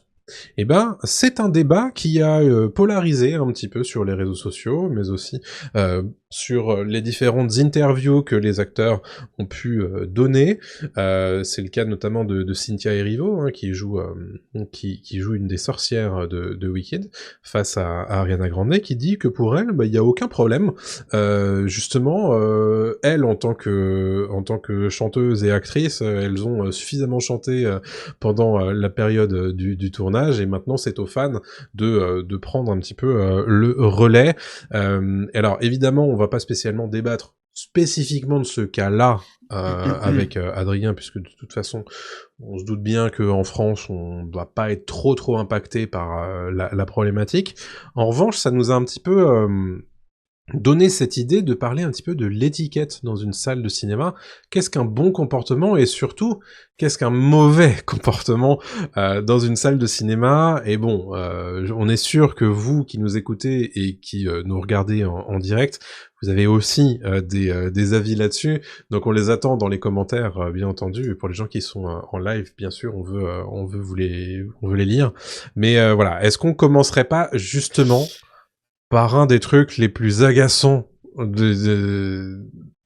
quel est le truc qui, toi, t'agace le plus quand t'es dans une salle de cinéma, le film vient de commencer, et voilà, il y a ton voisin, ou je sais pas quoi, quelque chose qui se passe, qu'est-ce qui t'agacerait le plus? Alors, il y a des trucs qui m'agacent énormément, mais il y a un truc récent qui est apparu, mais ça, je vais en parler après. Mais en général, depuis que je vais au ciné, c'est évidemment les gens qui discutent comme s'ils étaient tout seuls, quoi. Ouais. Alors que le film a commencé. Tu peux discuter jusqu'aux bandes annonces, tu peux discuter vraiment autant que tu veux, vraiment parler fort même, je m'en bats les couilles, jusqu'au moment où il y a le petit Ouais. visa du film qui apparaît, le logo, et là tu, Ouais. alors là, tu te tais, là c'est bon, ça commence, tu te tais, Ouais. quoi. Donc les gens qui parlent très fort, ou tu sais, juste qui parlent et tu sais que tu peux le faire, voilà, en dehors, il y a pas de souci, quoi. Enfin voilà, mais là, fais attention, quoi, s'il te plaît. Ça m'énerve énormément, mais c'est un truc très classique. Je veux juste revenir avant qu'on détaille là-dessus sur Wicked. Ouais. Et sur le fait que les gens chantent au cinéma. Et c'est aux États-Unis. Et aux États-Unis, ils ont pas du tout Non. la même C'est pas pareil. expérience de cinéma que Non. nous, quoi. Pour y être allé quelques fois, eux, ça bouffe ça discute, ça fait des trucs, ça envoie des trucs à son voisin. C'est un spectacle, quoi. C'est vraiment un show. Oui, quoi. vraiment. Et donc le théâtre aussi, hein, chez eux. Hein, c'est un peu pareil. Ouais. C'est vraiment des publics qui respectent, quoi. Qui respectent pas, justement, qui sont dans un truc. En fait, qui sont dans le truc. En fait, pour eux, c'est au théâtre aussi. Et moi, ça m'avait, ça me surprend toujours. C'est qu'en fait, il y a toujours un rapport entre le public et ce qui se passe sur scène. Et c'est très étonnant pour un Européen. Ça se fait pas du tout en Grande-Bretagne, mais aux États-Unis, ils sont vraiment dans l'interaction, quoi. Ouais, et puis eux, ils ont développé aussi les cinémas, notamment EMC, où tu es livré, ça vient en France, hein, notamment dans les pâtés, mais il y a quelqu'un qui vient te livrer ta part de pizza, alors que le film est en cours, il est en train de ramper, il te dit « c'est pour vous le coca et la part de pizza ?» Et tu fais oui, et tu fais c'est fou. Enfin, je suis juste en train de regarder Gladiator 2, il y a un mec qui est en train de le livrer à bouffer, quoi. Donc ça, c'est meilleure partie de Gladiator 2, du coup. Oui, voilà. Ah, putain, j'en parler après, mon Dieu. Mais donc voilà, c'est une approche très différente du ciné, quoi. En France, je te pose la question. Toi, qu'est-ce qui t'énerve le plus quand t'avais déjà fait une vidéo même, je crois, toi. Oui, je me souviens, j'avais fait un petit sketch dans une vidéo effectivement à ce sujet. En fait. Comme tu le dis, quand on est toujours dans les pubs, quand on est toujours dans les bandes annonces, etc. Et encore les bandes annonces, ça me gêne un peu plus. Mais en vrai, voilà, tant que le film n'a pas commencé, tu fais ce que tu veux. Mais par contre, quand le film commence, juste ferme-la, quoi. Mais en fait, tu vois, genre, j'ai moins de problèmes avec les gens qui se chuchotent à l'oreille, tu vois, genre, parce que bon, tu peux avoir envie de faire une blague ou machin, tu vois, à ton pote. Enfin, le cinéma, c'est quand même tu partages quelque chose, tu vois. Donc, tu vas avec des potes, tu as le droit de chuchoter. Mais vraiment, si tu discutes comme si t'étais dans un salon de thé ou dans un bar, ça vraiment, bon. Ça, c'est un des trucs qui m'agace le plus, ça, c'est évident. Mais il y a d'autres trucs. Les gens qui rigolent fort aussi, il y a des trucs qui sont pas drôles.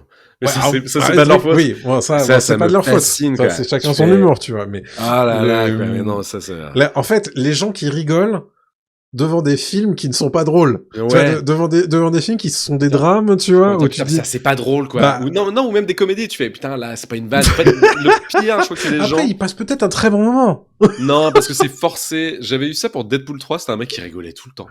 Ouais. Tout le temps, on était avec un pote et en fait le mec rigole seconde 1, il commence à rire, tu vois. Alors tu fais attends, c'est pas assez drôle, quoi. Et en fait il a pas arrêté, au bout d'un moment on a fait un câlin gros chut, quoi, et le mec s'est arrêté. Mais tu sentais qu'en fait il était tellement dans le truc de forceur c'est Deadpool 3, c'est forcément très drôle. Et tu fais non, pas tout en fait. Alors oui, il y a des vannes toutes les 5 secondes dans Deadpool, mais je veux dire calme-toi quand même, c'est voilà. Et ça m'énerve. Ça c'est genre faut aussi doser, genre ouais, dose-toi. Dose-toi, quoi. Voilà. Bref. Ouais, mais ça, c'est encore, c'est ok. Je comprends. Ouais. En fait, tout ce qui me casse le rythme du truc, ça a tendance à me mettre en pétard. En fait, c'est pas tant que... En fait, ce qui est problématique, peut-être que c'est une problématique qui vient de moi, mais c'est qu'en fait, quand ça me sort du truc. Bah oui. Tu vois ? Et donc, du coup, je profite pas du film si tu me sors du truc. Et moi c'est pareil, c'est pas forcément que des gens que je connais pas, mais même si je vais voir un film avec quelqu'un qui a vraiment envie de discuter et de parler du film pendant qu'on est en train de le voir, ah ouais, ça c'est problématique. Ah là là. Tu vois ? C'est pour ça que toi, t'es un super. C'est déjà problématique en DVD. Nous, on regarde. Nous, tous les deux, on va au ciné, on s'en bat. On regarde le film, tu vois, on sait. Bah, tu vois, le film, si je ne l'ai jamais vu, tu n'as pas le droit de me parler. Non, mais ouais. Surtout si j'ai lâché un gros 15 balles. Le film, je l'ai déjà vu, c'est pas grave. Oh là là, pareil, quoi. Si le film, je l'ai déjà vu, on le regarde en DVD, on est à la maison, on a le droit de faire pause, on fait ce qu'on veut, ok, pas de problème. C'est pas pareil. Mais au cinéma, c'est pas pareil. C'est pas pareil du tout. Non, carrément. Mais alors, désolé, hein, bienvenue dans ce sujet de gros cons et de vieux cons, mais on est sûr que vous avez des idées un peu similaires aux nôtres là-dessus. Mais bon. Et moi, c'est con, mais ça peut me sortir du film quand je vois quelqu'un aller aux toilettes dans une scène clé. Ouais. Et tu fais mais tu peux pas trop dire ça ne se commande je pas. Je sais, ça se commande pas, je sais. Mais non, mais je suis à ce moment-là, des fois, tu fais, tu sais, en fait, t'as ton regard qui est comme ça, et du coup, tu fais, il va au chier, lui. Attends, je suis plus ok, mais non, mais là, mais là, c'est surtout, il ne le fait pas à ce moment-là. À ce moment-là, putain, attends la révélation, quoi, et ensuite, tu vas. Non, là où ça me rend zinzin, c'est si cette personne-là qui va... Parce que là, t'as dit, il va aux toilettes une fois. Oui. Mais il y a aussi des gens qui vont... Enfin, qui font des allers-retours dans la salle plusieurs fois. Ouais, c'est bizarre, ça. Et si tu as la malchance d'être à côté de cette personne et que la salle est un peu pleine, et donc ça veut dire que tout le monde doit se lever. Alors vraiment, là, c'est... c'est un enfer. Ouais, mais donc ça, à la limite, c'est tolérable. Mais il y a un vrai truc qui est apparu ces dernières années et qui me casse les bonbons. C'est les gens qui filment. Je ne comprends pas les gens qui filment. Ça me dépasse, quoi. Je me rappelle très bien que la première fois que j'ai vu ça, c'était à Oppenheimer. Un couple de jeunes, entre guillemets, qui était à côté de moi. Et la meuf commence à sortir son portable et à filmer l'écran titre. Wow. Et là, je fais... Quoi? Et pleine lumière, pleine balle, parce qu'en plus tu vois tout, tu sais, enfin évidemment t'es dans l'obscurité, quoi. Et elle commence à faire comme ça, et c'est cool, et je me mets en mode selfie pour ceux qui nous écoutent, et je fais qu'est-ce qui se passe, et en fait je me dis elle avait appelé quelqu'un, non, elle filmait pour un TikTok ou un Snap ou je ne sais pas quoi. Et je l'ai vu ça 2-3 fois depuis, quoi. Et j'ai fait, mais c'est pas possible, quoi. Enfin, qui fait ça? Pourquoi? Et j'ai vu, après, c'était une trend à un moment de faire, je suis au cinéma, je regarde tel film. En fait, il filme le titre du film quand il apparaît à l'écran et tu fais, mais cassez-vous, quoi. Je suis pas vulgaire quand je dis ça, mais ouais, j'ai vraiment qu'une envie, c'est de les taper, quoi. Alors, bon, je pense qu'on peut faire tirer un fil sur l'usage du téléphone dans une salle de cinéma, à mon avis, parce que, voilà, j'ai vu des gens dans le chat qui me disent, les gens qui ne baissent pas la luminosité de leur smartphone quand ils comptent utiliser leur téléphone dans une salle de cinéma. Déjà. Et tu l'utilises pas, ton téléphone, voilà, bordel de merde. Non mais tu vois, genre, à la rigueur, c'est écrit. Non mais à la rigueur, vraiment, t'as besoin de regarder ton téléphone. Putain, Par pitié, baisse la luminosité, tu vois, parce que combien de fois en fait, tu sais, ce moment où t'es en train de regarder l'écran et en fait, il y a une source lumineuse qui est très proche de toi, qui te sort du truc, tu fais mais vraiment c'est horrible. Moi j'en suis à tel point que j'ai une Apple Watch, des fois elle se déclenche quand je regarde mon tu vois, on la voit là, elle se déclenche quand je suis au cinéma parce que mon poignet, je le regarde, je sais pas, je bouge mon bras et là je fais source lumineuse, je le cache, tu vois. Bien sûr. Genre le respect, quoi, même alors qu'en fait ça se voit pas, mais c'est juste oh putain, j'ai pas envie de bien sûr. Mais il y en a, ils sont total, quoi, ils en ont rien à foutre et là, ça me dépasse en fait, mais c'est une question de respect après. Mais là-dessus, tu sais, les gens qui regardent leur montre et donc du coup leur smartphone maintenant pour voir l'heure, mais bon, s'il te plaît.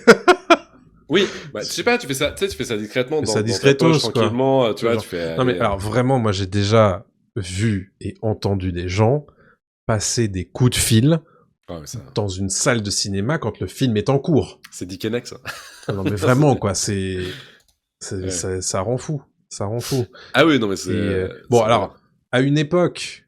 on était déjà triste quand il y avait la sonnerie d'un téléphone portable qui retentissait dans une salle. Au moins maintenant, il y en a plus. Au moins maintenant, alors c'est très rare. Bah parce que maintenant tout le monde est sur Vibra. C'est ça.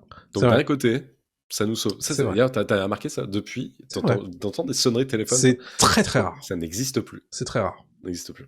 Mais au moins ça nous a sauvés, quoi. Ouais, j'avoue. Mais mais expliquez-moi le concept de filmer juste pour se sentir exister et de se dire je suis au cinéma, quoi. Mais putain, filme l'affiche à l'extérieur, bordel. Enfin, je sais pas, pour une photo. C'est pas pareil, ça, tu vois. Oui, c'est-à-dire t'y es pas vraiment, quoi. Je sais pas, bordel, quoi. Mais ça dit les gens qui se bécotent aussi dans un film. Ouais, ça va. Attends. Faut bien que jeunesse se fasse. Non. Attendez. Non mais alors, à une époque, on payait peut-être peu cher sa place de cinéma. Peu cher. Peut-être que la salle de cinéma, c'était un endroit plutôt indiqué pour faire connaissance, voilà. Bon, le date cinéma, on connaît. Bah oui. Voilà, il y a pas de souci. En revanche. Oula. En revanche.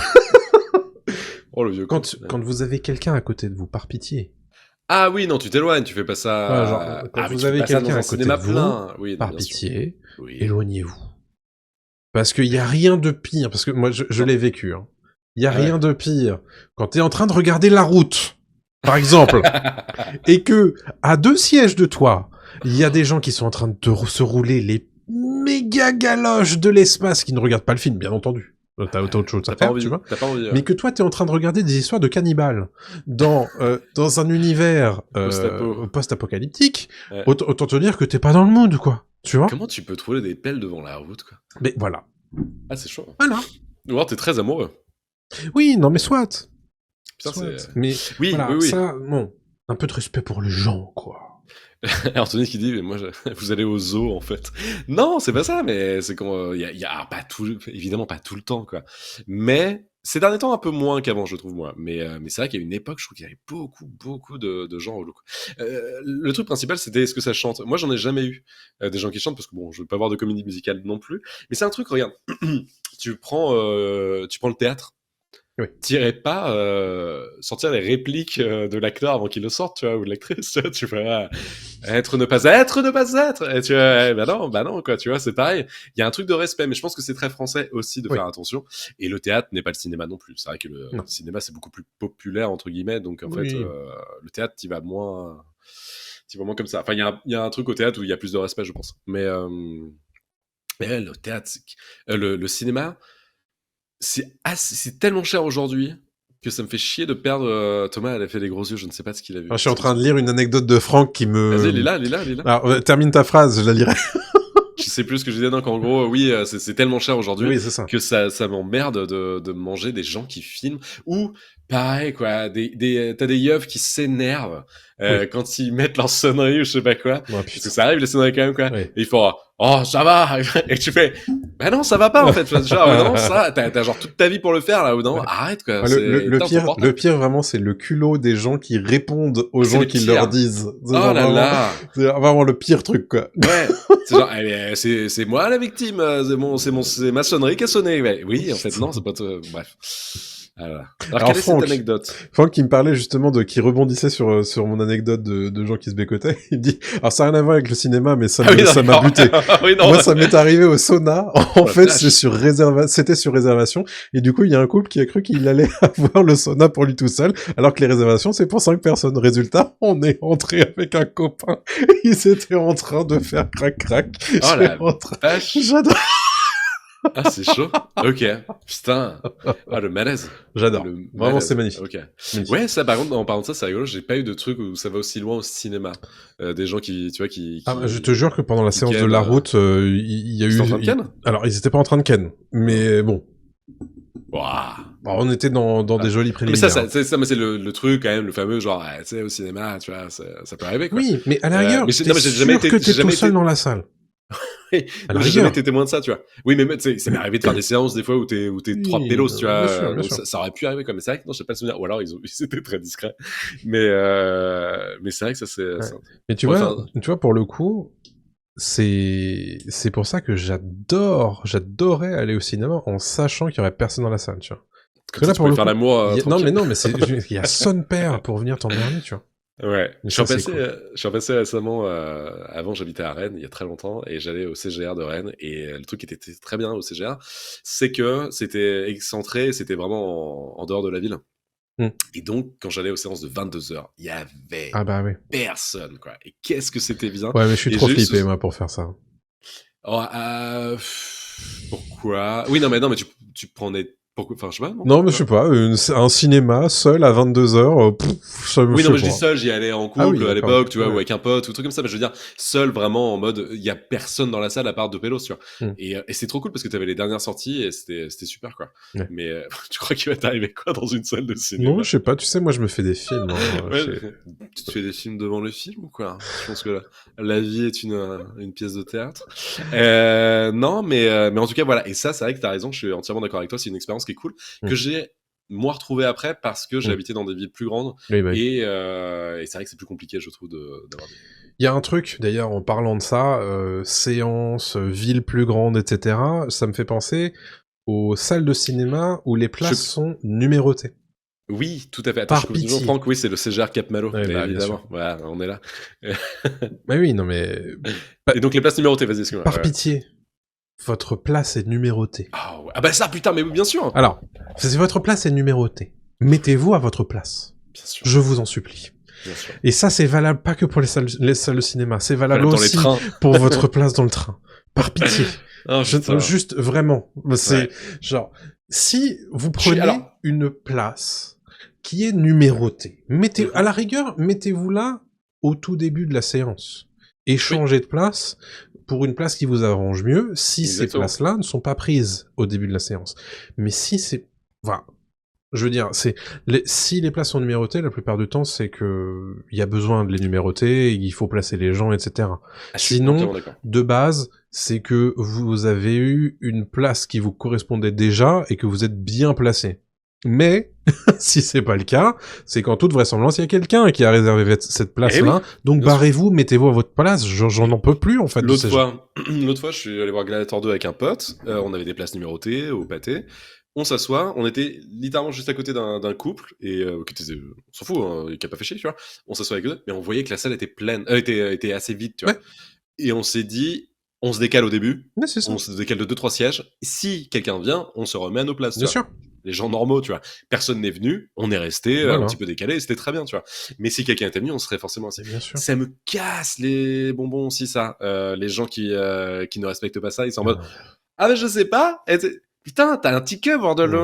Regarde ton ticket. Je veux dire, c'est juste la base, quoi. Ouais. Ah ouais, mais ça, je peux être. Et puis vraiment Je peux que être très con. tu sais Et que puis maintenant, j'en ai plus rien à foutre. Genre, je fais non, c'est ma place. Oui, Genre, non, mais voilà. casse-toi. Mais Enfin, pars-toi. Il faut me voir dans le train maintenant hein, quand il y a des Alors, gens qui prennent ma place. Oui, alors c'est là où je voulais en venir. Le cinéma, je peux être encore un poil plus coulant. Si vraiment j'arrive à me démerder Non, pour mais avoir ça fait 5 ans qu'il y a Attends, des places dans les salles de cinéma. Laissez-moi parler, je vous ai Arrêtez, laissé parler. Laissez-moi parler. Ceci est une émission de débat. Non, ce que je veux dire par là, mais oui, mais dans le train, c'est pire. Le train, je suis vraiment intransigeant. Pourquoi ? Parce que tu vas passer minimum 1h30 dans un train. Et là, t'as envie d'avoir ta place, quoi. C'est-à-dire que si tu t'es fait chier à aller sur la SNCF à prendre côté fenêtre, parce que c'est plus cool de voir le paysage, plutôt qu'être dans un carré avec des mioches, bah oui, c'est mieux que d'être côté fenêtre, quoi. Mais la SNCF est quand même mal foutue. Je sais pas si t'as remarqué dans les trains, mais on va arrêter de parler de ça après. Ah bon ? C'est que je trouve que c'est très relou les numérotations parfois. Oui. Et ça, suivant comment tu veux lire les trucs. Bah c'est ça, et oui, là tu fais à quelqu'un 72, mais non en fait tu fais ah bah non c'est derrière vous, ok j'avais pas, bref, et donc tu peux comprendre que les gens tu vois se plantent, bien sûr. mais la personne qui dit oh c'est peut-être ma place ou pas, je sais pas, là celle-là j'ai envie de l'emplafonner quoi, là tu fais bah non en fait tu sais très bien que t'es en voiture 15 alors on est en voiture 8 quoi. Mais en fait c'est surtout rendez-vous compte de l'effet papillon que ça crée, c'est-à-dire que le premier qui se met pas à sa place va probablement faire déplacer celui qui devrait être à sa place. Donc du coup, il va se mettre à la place de quelqu'un d'autre, qui lui aussi va faire déplacer. Bref, c'est sans fin, mettez-vous à votre place, je vous en supplie. Voilà. C'est pas au Japon qu'on verrait ça. Voilà. Moi, j'ai bien dit être pour ça. Et puis au cinéma aussi, moi je l'ai. Voilà. Ah, le cinéma au Japon. J'en avais parlé dans une vidéo du garçon et le héron. Et bah, je peux te dire que ça moufte pas, t'entends une mouche péter. Hein. Ça, c'est... Et puis la salle peut être pleine, c'est tranquille. Puis ça rentre en randonnée. Quoi. Après, ils adorent ça aussi. C'est un peu leur kiff. Donc, ouais. Mais c'est vrai. Non, mais je veux dire, ils aiment faire la queue tout le temps et être dans les clous. Quoi. J'ai cru que tu me disais, ils aiment les mouches qui pètent. Ils aiment les mouches qui pètent. Ils adorent le sketch des nuls. Ils adorent les mouches qui pètent. Je sais pas. Mais non, mais bref. Donc comme quoi, ouais, non, c'est intéressant aussi de voyager, d'aller au ciné dans d'autres pays. Ça, j'aime bien faire ça. J'en ai fait en Europe un peu, et aux États-Unis et Japon notamment, quoi. Mais c'est vrai que j'aime bien le ciné de temps en temps. Il y en a qui me disent que c'est bizarre d'aller au ciné quand t'es à l'étranger. Non, mais ouais, au contraire, pas, hein. j'aime bien, moi. J'aime bien parce que tu vois aussi un petit peu comment ça se passe. De fou. Ouais. Bah quand tu sens en plus que la culture est vraiment différente, oui, c'est intéressant. Je sais pas, c'est totalement différent au Mexique, ça doit être trop cool. Je sais pas comment c'est en Islande. Genre, typiquement, le fait de hurler quelque chose au personnage qui est dans l'écran. Ah, je sais pas. Après, j'ai un excellent souvenir de 2 séances, ce que j'avais fait aux États-Unis, c'était Harry Potter 5. En IMAX à l'époque, ça venait à peine de sortir, c'était trop bien, donc les gens étaient un peu foufous, quoi. Et Transformers, le premier aussi. Et c'est con, mais Transformers, les gens, c'était des animaux, quoi. Et non, mais ça gueule, ça téléphone, ça fait des trucs et tout, mais tu fais, ouais, mais c'est Transformers, quoi. Enfin, qu'est-ce qu'on s'en fout, en vrai, c'est rigolo. Enfin, je veux dire, tu vois, pour ce genre de film, ça me va, quoi. Mais tu vois, je pense qu'il y a de tout, c'est-à-dire qu'il y a des films où tu peux plus l'accepter que d'autres. Enfin, typiquement, quand je suis allé voir Creed 3 et que les gens sont arrivés avec leur paquet de popcorn, tu vois, genre, j'avais pas de problème avec ça, tu vois. Dans le Oui. sens où, en fait, oui, c'est l'expérience, tu vois. Les gens seraient venus à côté de moi me grignoter des Maltesers à l'oreille devant Anatomie d'une chute. Ah oui, là, c'est dur, là. Tu vois, c'est pas pareil. Tu vois, genre, typiquement, les trucs qui font du bruit devant un film qui fait du bruit, pas grave. Oui, ça me va. Mais alors, devant Un mec sans qui- un un bruit, mec- par exemple, Et qui tire en l'air sur un film de cowboy, c'est ok. Pas de soucis, quoi. Utilise un lasso, c'est cool. Non mais tu vois, mais oui. genre devant un film qui fait pas de bruit, genre sans un bruit, vraiment, il y a des gens qui parlaient pendant ma séance de sans un bruit. On peut conclure sur un truc. Tu l'avais déjà vu, je te l'avais déjà envoyé cette vidéo. Du mec qui pète pendant Oppenheimer. Oh là là.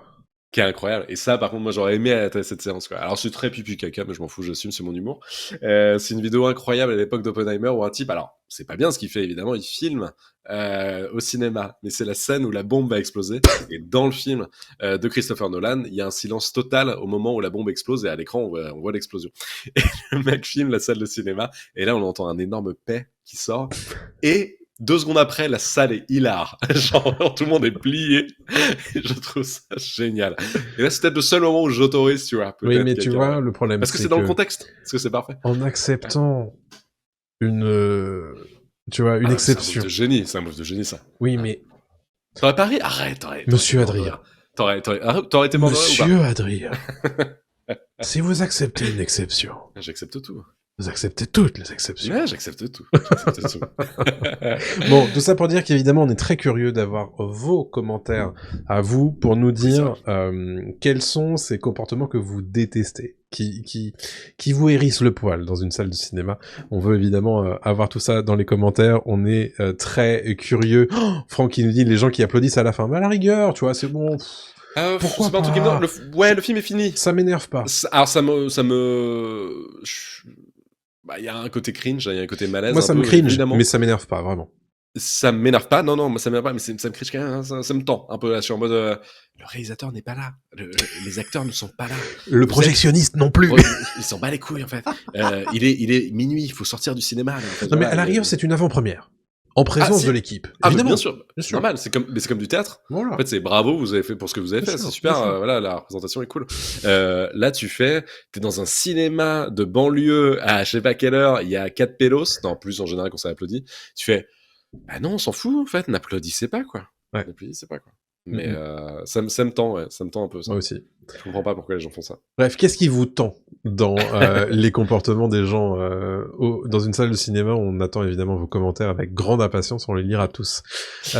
Tu sais que ça fait 1h20 d'émission, on n'a toujours pas fini, mon vieux. Je sais, mais j'adore. Moi, j'adore. Ah ouais, j'aime bien, et surtout qu'en plus, c'est l'avant-dernière. On est dans un rythme. Il y a du rap pour vous, là.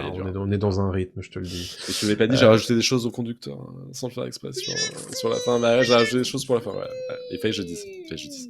Du coup, j'aurais pas l'image, mais c'est pas grave. Non, t'inquiète. Écoutez, c'est l'heure du radar des sorties.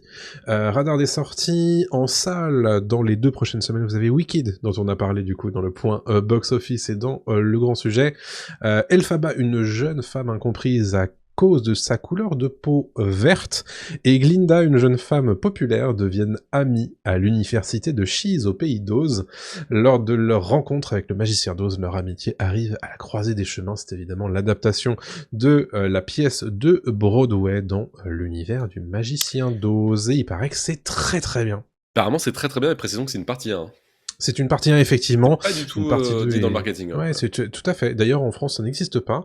Mais je crois qu'aux États-Unis, on parle un petit peu plus de Part 1. Mais voilà, c'est réalisé par John M. Chu. C'est écrit à l'écran de titre, en fait. Ouais. C'est tout, quoi. Ouais. C'est pas c'est ce qui est étonnant. Ils ont fait le chemin inverse de Dune. Rappelle-toi, le Dune partie 1 qui était sorti sans son partie 1. Oui. Et bon, bref. Bon, et pourquoi pas. Alors que Mission Impossible Reckoning partie 1... devient Mission Impossible The Final Reckoning, alors qu'il n'y a plus de partie 2. Enfin bref, c'est compliqué. Oh, c'est un bordel. Voilà. Toujours en salle, le 11 décembre, Le Seigneur des Anneaux, La Guerre des Rohirrim, qui sort du coup le 11 décembre en salle. Film d'animation, style animé japonais. C'est situé 183 ans avant la trilogie du Seigneur des Anneaux, et ça explore l'histoire de la maison de Helm Hammerhand, ou Helm Main-Marteau en français. Le roi du Rohan est face à l'attaque soudaine de Wulf, un seigneur vengeur et cruel. Helm et son peuple se barricadent dans la forteresse de Hornburg, qui sera rebaptisée plus tard le gouffre de Helm. Voilà donc pour ce film. En streaming, on a Furiosa A Mad Max Saga qui arrive le 6 décembre sur Canal+, pour les gens qui l'auraient raté, comme c'est le cas de beaucoup de monde, hein, comme on l'avait vu à l'époque dans tes points box-office de début d'année.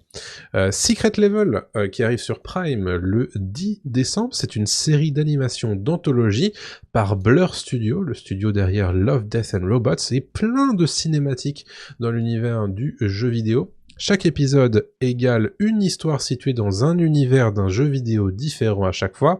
On aura du Armored Core, du Concorde, du Crossfire, du Donjons et Dragons, du Exodus, du Honor of Kings, Mega Man, New World, Pac-Man, God of War, Sifu, Spelunky, The Outer Worlds, Unreal Tournament et Warhammer 40 000. Diffusé à raison de 2 épisodes par semaine, avec quelques grands noms au casting, notamment Arnold Schwarzenegger, Keanu Reeves et Kevin Hart. Je pense qu'il y aura Je suis très chaud. à boire et à manger, notamment sur les univers, mais moi honnêtement j'ai mon regard sur Donjons et Dragons bien entendu, sur Unreal Tournament je pense pas, sur Sifu pourquoi pas, sur God of War, et sur Warhammer 40 000 tout particulièrement. Sifu ils peuvent en faire un truc cool, Megaman ça peut être super, Concorde, le jeu est pas sorti, mais enfin il est sorti, mais genre, honnêtement moi je suis très chaud. Depuis le début, cette série... Spelunky, t'as déjà joué à Spelunky? Ouais. Oh, qu'est-ce que c'était bien, Spelunky. Ouais. C'était cool. Donc honnêtement, moi j'ai très hâte de voir ça. Et puis quand on me dit Love, Death Robots, je me dis j'ai envie de voir ça.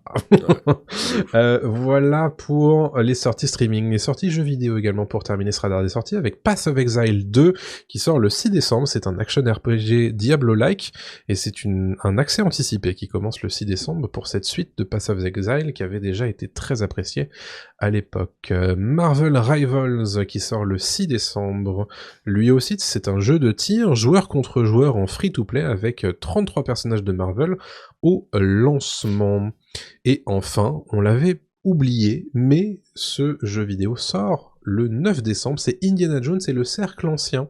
Ça sort sur PC et sur Xbox, dont le Xbox Game Pass, un jeu d'action-aventure de Machine Games, donc c'est les développeurs des Wolfenstein récents, et l'histoire se déroule en 1937, soit entre l'Arche perdue et la dernière croisade. J'ai grave envie d'y croire. Moi, j'ai très envie de voir ça sera mon dernier gros jeu là avant de partir, donc j'ai vraiment envie d'y croire. Et les bandes annonces sont cool, et apparemment Lucas et Spielberg vont un peu bosser dessus. Bon, c'est ce qui se dit, voilà. Ouais. Mais je sais pas, j'ai envie que ce soit kiffant, quoi. Ouais. Donc écoutez, voilà, un petit radar des sorties avec pas mal de choses et pas mal de jeux vidéo mine de rien. Donc voilà, à noter. Cool. On va terminer avec nos recos. Une reco conjointe à tous les deux qui sera plus en forme d'hommage que de recommandation, c'est Arcane saison 2. Arcane saison 2, saison finale, sortie sur Netflix tout au long du mois de novembre, à raison de 3 épisodes par semaine, pour un total de 9 épisodes, et donc de 18 épisodes pour cette série. Que dire sur Arcane, Adrien? Tu vois, j'ai attendu que tout soit sorti pour mater la saison 2.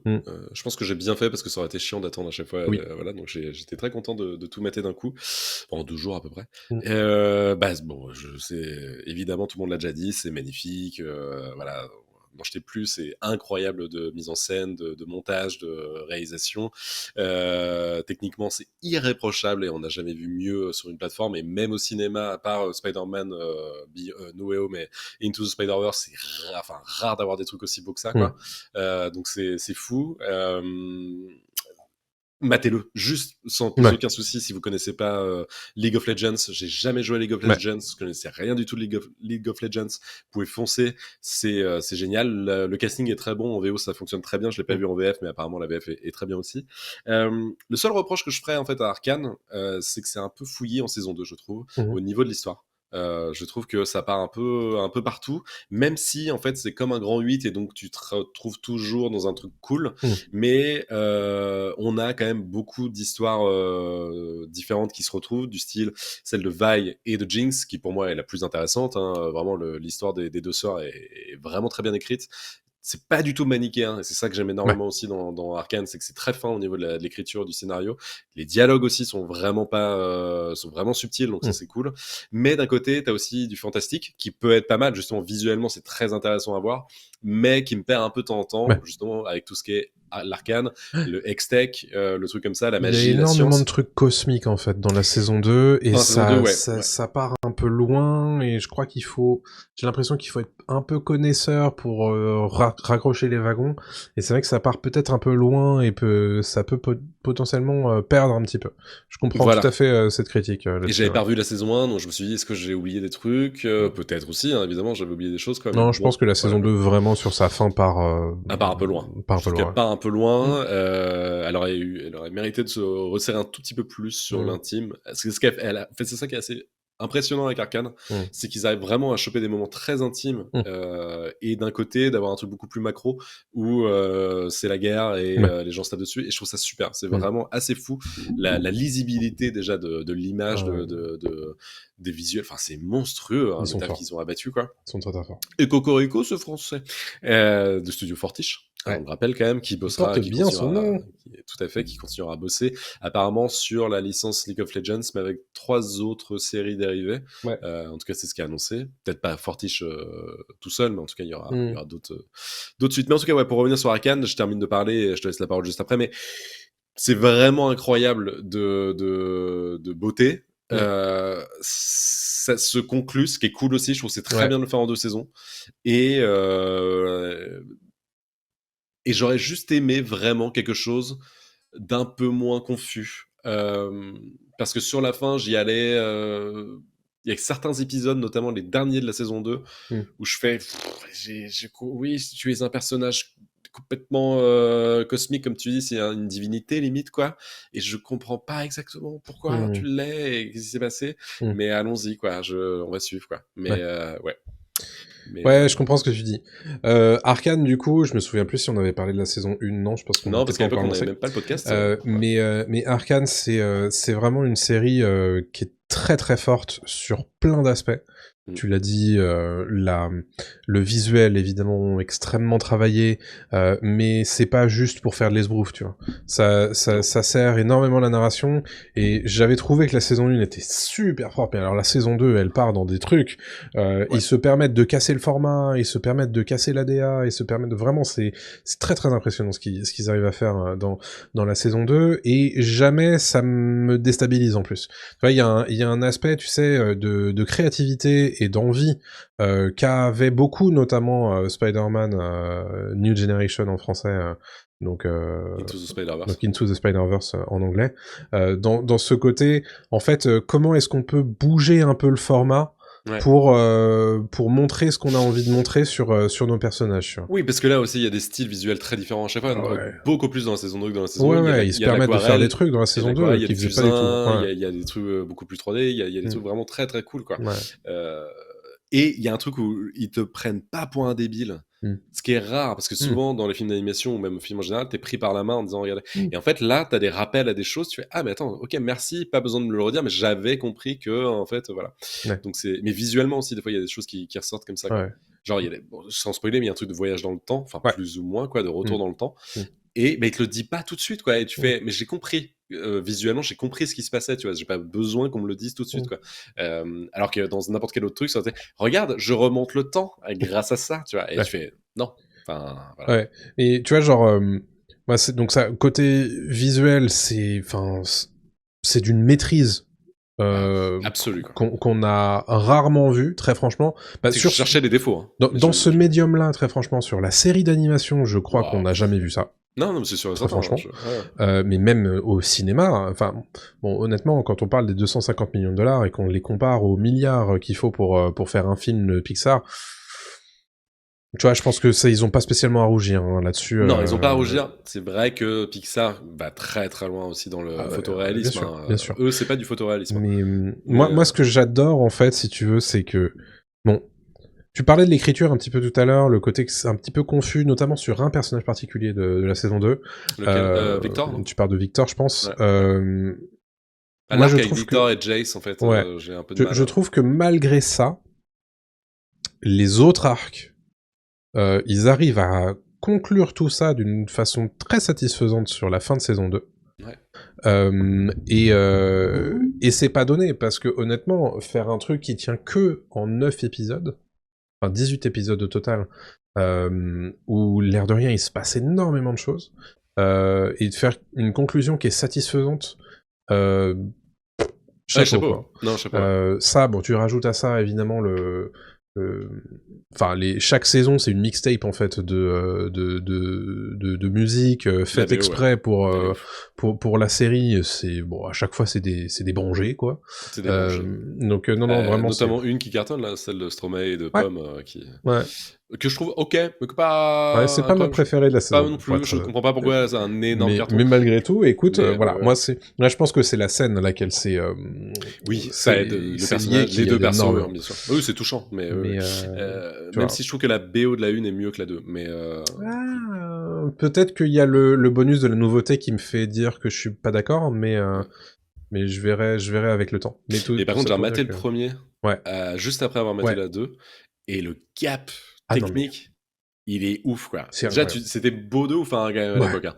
Mais là, tu fais ah ouais, ok, mais ouais, vraiment, non, ils ont monté en gamme, et c'est c'est une incroyable. folie, quoi. C'est Donc ouais, incroyable. foncez mater Arcane, Arcane, même c'est très si bien, c'est vous disponible sur connaissez Netflix. pas League of Legends, ça n'a rien à... Enfin, c'est Vraiment. pas grave. Tu vois, genre, C'est je pas grave. pense que t'es fan de League of Legends. Il y a plein de trucs pour toi dans Arcane, évidemment, Tu pètes mais ton crâne. peu importe si tu apprécies, connais ou quoi que ce soit, Mm. que tu joues à League of Legends ou pas, Arcane, c'est un truc qui est tellement bien que tu ne peux pas le rater, en fait. Non, c'est ça. J'espère que ça donnera des idées à d'autres éditeurs pour faire ça avec Ouais. d'autres jeux, notamment Apex Legends, qui pourrait complètement faire un truc cool avec leur lore, mais voilà.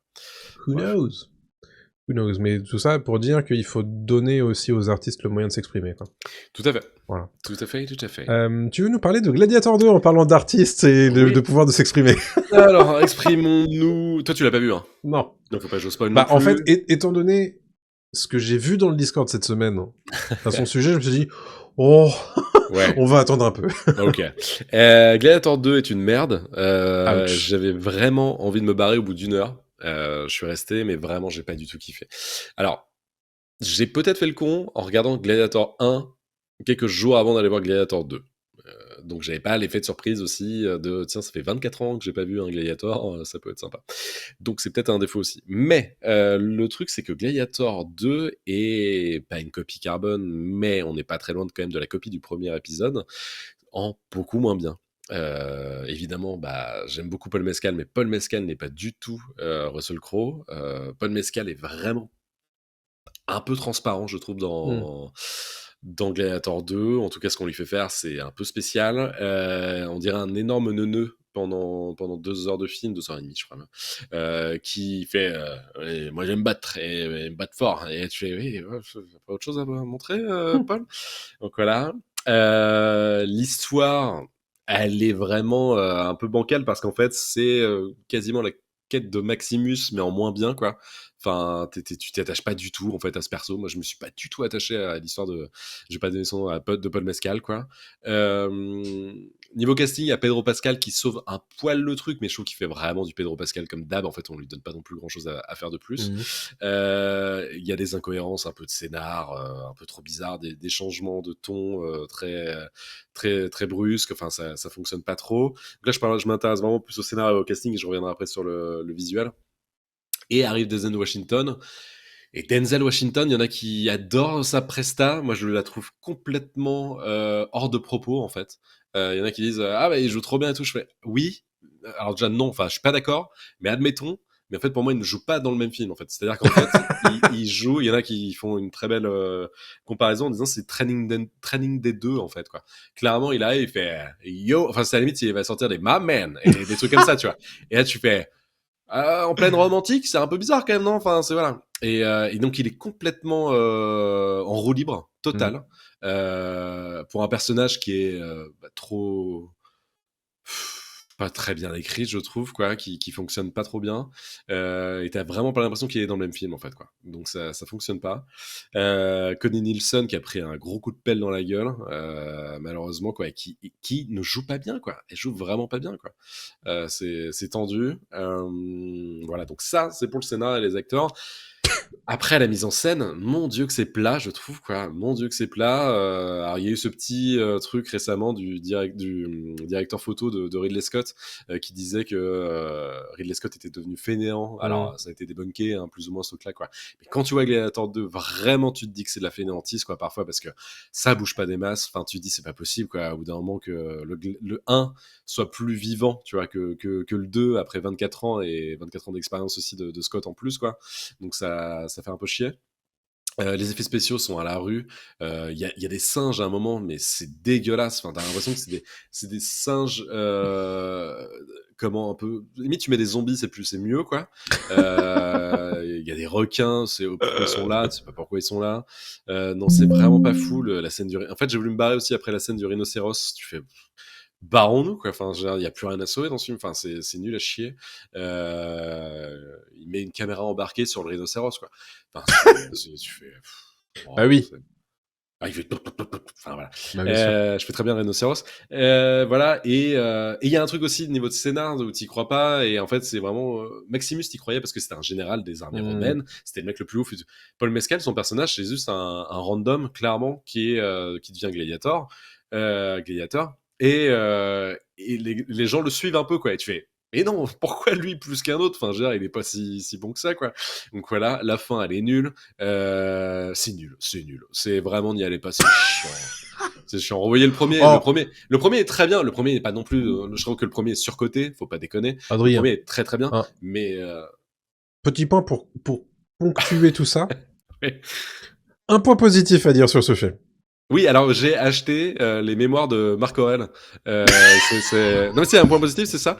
C'est qu'il parle beaucoup de Marc Aurèle, évidemment, comme dans le premier. Marc Aurèle qui a écrit les pensées, en français ça s'appelle les pensées de Marc Aurèle, et en anglais c'est les meditations, je crois, il dit ça. Et donc les pensées de Marc Aurèle est un vrai livre où il se Mm. confie, en fait, voilà. Et je me suis dit, bah, tiens, c'est vrai que Marc Aurèle, j'ai toujours voulu Mm. lire les pensées de Marc Aurèle ou les méditations. Mm. Et je l'ai acheté, et j'ai toujours pas commencé, mais je l'ai acheté, et c'est le point positif du film. C'est que ça m'a poussé à acheter les pensées de Marc Aurèle. D'accord. Voilà. Sinon, rien à sauver dans ce film. Merci Vraiment, n'y pour allez ce pas, hein, point c'est positif. nul, c'est chiant. Renvoyez le premier. Mais Mais c'est chiant. quelque En fait, part. vous voulez pas avoir une copie nulle Mm. du premier. Mm. Donc en fait, mais même Revoyez le premier, du coup. ceux qui jouent les frères fous, là, les deux empereurs fous. Mm. Alors il y a Joseph Quinn que j'aime Ouais. beaucoup, hein, mais c'est peut-être celui qui sauve un peu plus le truc d'ailleurs. Mais sinon c'est la fête à la saucisse. Enfin, c'est n'importe quoi, c'est ridicule. C'est too much tout le temps, ça marche pas, quoi. J'y crois D'accord. pas. Ouais. Bah écoute, voilà, ce Voilà. sera. C'est un peu fort. Ça donne J'aurais envie. bien aimé en discuter Ça avec donne toi envie. parce que voilà, mais Non mais alors, moi j'aurais bien aimé ouais. aller le voir, mais bon, au final j'ai pas pu. Mais Alors dans le chat, ça dit après il y a plein de scènes où Paul Mescal est torse nu, donc rien que pour ça le film est sauvé. Alors oui, bah, si on est là pour ça, oui, ah je bah pense oui, que bien sûr, ça peut bien sûr. ça peut sauver un film, quoi. Mais mon Dieu, quoi, c'est oui, c'est ça, lactique. On en parle aussi des textes écrits en anglais au Colisée, quoi. Mais oui, non mais vraiment, il y a un moment, il y a une fresque, je crois. Et à un moment, je jouais à la frise. Et c'est un truc que dit le personnage principal, bref. Et à un moment, tu le vois écrit, et c'est vraiment écrit en anglais, quoi. Et tu fais, quoi? Mais quoi? Enfin, quel est le truc? Enfin, non. Bref, Quel est le fuck? alors on sait que Ridley Scott, il a lâché la rampe depuis longtemps avec Napoléon, etc. et tout. Même si j'aime énormément le dernier duel de Ridley Scott, c'est super, Mm. le dernier duel. Regardez le dernier duel, c'est vraiment bien. Et que j'ai de l'affection pour House of Gucci, qui est ok. Mais sinon, c'est compliqué, hein, Ridley Scott, hein, quand même, là. Alien Covenant, c'était pareil, ça puait la merde. Hein, Donc toi, quand on te dit Gladiator 3, j'ai déjà eu des idées, je pense qu'il le fera pas parce qu'il aura pas le fric. Je pense que là, problème ça va pas. réglé. J'en parlais en point box-office, je pense que ça sera pas assez. Ça sera pas assez, il va pas y rapporter assez. Après, au moins, il aura fait. Il peut pas faire mieux, enfin, il peut pas faire pire parce qu'il aura déjà fait Gladiator 1.5 en fait, avec Gladiator 2. Donc, avec Gladiator 3, au moins, il fera autre chose, j'espère. Il y avait la Who rumeur à knows? l'époque où Nick Cave le chanteur, Oui, avait écrit le scénario d'un Gladiator 2 oui, j'ai vu où, ça. mais je trouvais ça bien en fait, c'est cool, J'ai lu ça, ouais. où Maximus revenait du paradis, et enfin de l'Élysée, Mm. et je parle pas de Macron. Et, wow. Et il descendait sur Terre pour sauver, parce que les dieux lui demandaient de tuer quelqu'un. C'est con, mais c'est une idée au moins, quoi. Ouais, C'est pas, on refait pas soit. la quête de Maximus 20 ans plus tard, quoi. Tu vois, donc, C'est vrai. Mais il y a des trucs, c'est plan pour plan, hein, des fois. Hein, Ah, dans wow. le 2. C'est l'entraînement. Ah ouais, quand on est à te rendre hommage à toi-même, bah, attends, faut savoir que Ridley Scott, quand tu lui demandes des trucs, tu sais, les fameux tapis rouges de Letterboxd, il dit Oui. c'est quoi votre 4 films Oh préférés? là là. Ridley Scott dit, à un moment il dit plein de films, et puis il dit Blade Runner. Il dit Blade Runner, quoi. Ouais. Tu fais, wow, oui, oh, bon, J'ai vu ça. et Blade Runner très bien, mais je veux dire, gars, tu peux pas, enfin, Ah, c'est chaud. Après, ouais, il s'en fout, il est vraiment. vieux, il dit ce qu'il veut, quoi. Oui, non. Il s'en bat Écoutez, les moi couilles. j'ai Je pense que Ridley révolutionné Scott, la science-fiction, merci. il s'en bat les couilles. Vraiment, il s'en bat les steaks. Hein. Écoute, Donc, très bien. Vous n'avez pas voir Gladiator 2? Ça attendra pour moi. Ça attendra pour vous aussi. Pokémon TCG Pocket, c'est la sensation depuis la fin octobre chez les gamers et les Pokémonophiles. C'est le jeu de cartes à collectionner Pokémon, mais dans une application mobile où chaque jour vous avez le droit d'ouvrir 2 boosters gratuitement. Et ensuite vous pouvez jouer avec vos cartes, faire une petite collection, créer des decks et faire vos petits combats. Moi, j'ai un pote et mon neveu qui m'ont montré. Oui, non, mais alors moi, c'est-à-dire que moi, religieusement, j'ouvre mes boosters tous les jours, tu vois. Oui. Mais bon, l'intérêt du truc est proche de 0. C'est-à-dire que, bon, une fois que t'as ouvert quelques boosters et t'es bien content, t'as quelques petits shoots de dopamine, en fait, tu te rends compte que bon, bah, c'est une collection qui est sur un téléphone, tu vois. Donc bon, ça peut disparaître très bien. Donc surtout, ne dépensez pas d'argent là-dedans. Et surtout, bah, en fait, l'intérêt du truc, c'est de jouer avec, tu vois, enfin, de jouer avec tes decks, etc. En fait, tu te rends compte que si t'as pas les bonnes cartes pour faire les bons decks de la méta, bah, tu te fais massacrer H24, tu vois. Donc, autant te dire que, bah, déjà, ça, c'est chiant, mais deuxième chose, c'est que, en fait, c'est pas très intéressant, à jouer. Donc, du coup, oui, le principe, c'est juste d'ouvrir des cartes. Alors, surtout. Le principe du jeu, c'est effectivement juste d'ouvrir des cartes. Donc, surtout, moi, je vous encourage à ne pas dépenser d'argent pour en ouvrir plus et plus vite, parce que bah, ça n'a pas vraiment d'intérêt. À la rigueur, moi, je comprends plus l'intérêt d'ouvrir les paquets de cartes vrais, tu vois. Bah oui. Mais du coup, si c'est, tu vois, genre, le côté combat de cartes Pokémon, c'est ce qui m'aurait fait rester sur le jeu, tu vois. Mais là, en l'occurrence, même ça, alors c'est des règles simplifiées, et heureusement, parce que c'est déjà suffisamment long comme ça de faire un combat. Donc voilà. Bon, honnêtement, moi je vous conseille pas. C'est pour l'instant, enfin ça m'a fait arrêter de jouer 3 semaines à Marvel Snap, mais ça y est, je suis de retour. Hein. Putain, mais pourquoi t'es pas sur Balatro? Mais parce que j'ai pas acheté encore. Mais achète-le au lieu de mais jouer oui, à ça. Mais bien sûr. C'est Mais fou, Marvel en fait. Snap c'est très bien. Non mais Balatro qui est quand même au Game Awards là. Oui, mais t'inquiète pas. Non, oui c'est ça, Game Awards. Ouais. Il gagne, je l'achète. Allez. Non mais t'es chiant. Ah, joue à Balatro s'il te plaît. Quoi. Tu sais qu'en plus t'en as envie. Mais oui, je sais que j'en ai envie, mais c'est la problématique, c'est est-ce que j'ai le temps? T'as le temps d'ouvrir des boosters de merde. T'as le non temps mais de jouer vraiment, à Balatro. ça prend 5 secondes. Oui, bah Balatro aussi. Menteur. Menteur. Ok, non mais voilà. Vous mentez. Mais voilà. Donc bref, je ne vous conseille pas Pokémon Trading Card Game Pocket. C'est pas très utile hein, d'avoir ça dans votre bibliothèque d'applications. Ça marche. J'ai rajouté tout petit truc au ouais, conducteur. Alors moi j'ai pas d'image, mais vas-y. Rapidos, le premier c'est Trap que j'ai vu, Trap, film de Shyamalan, oui.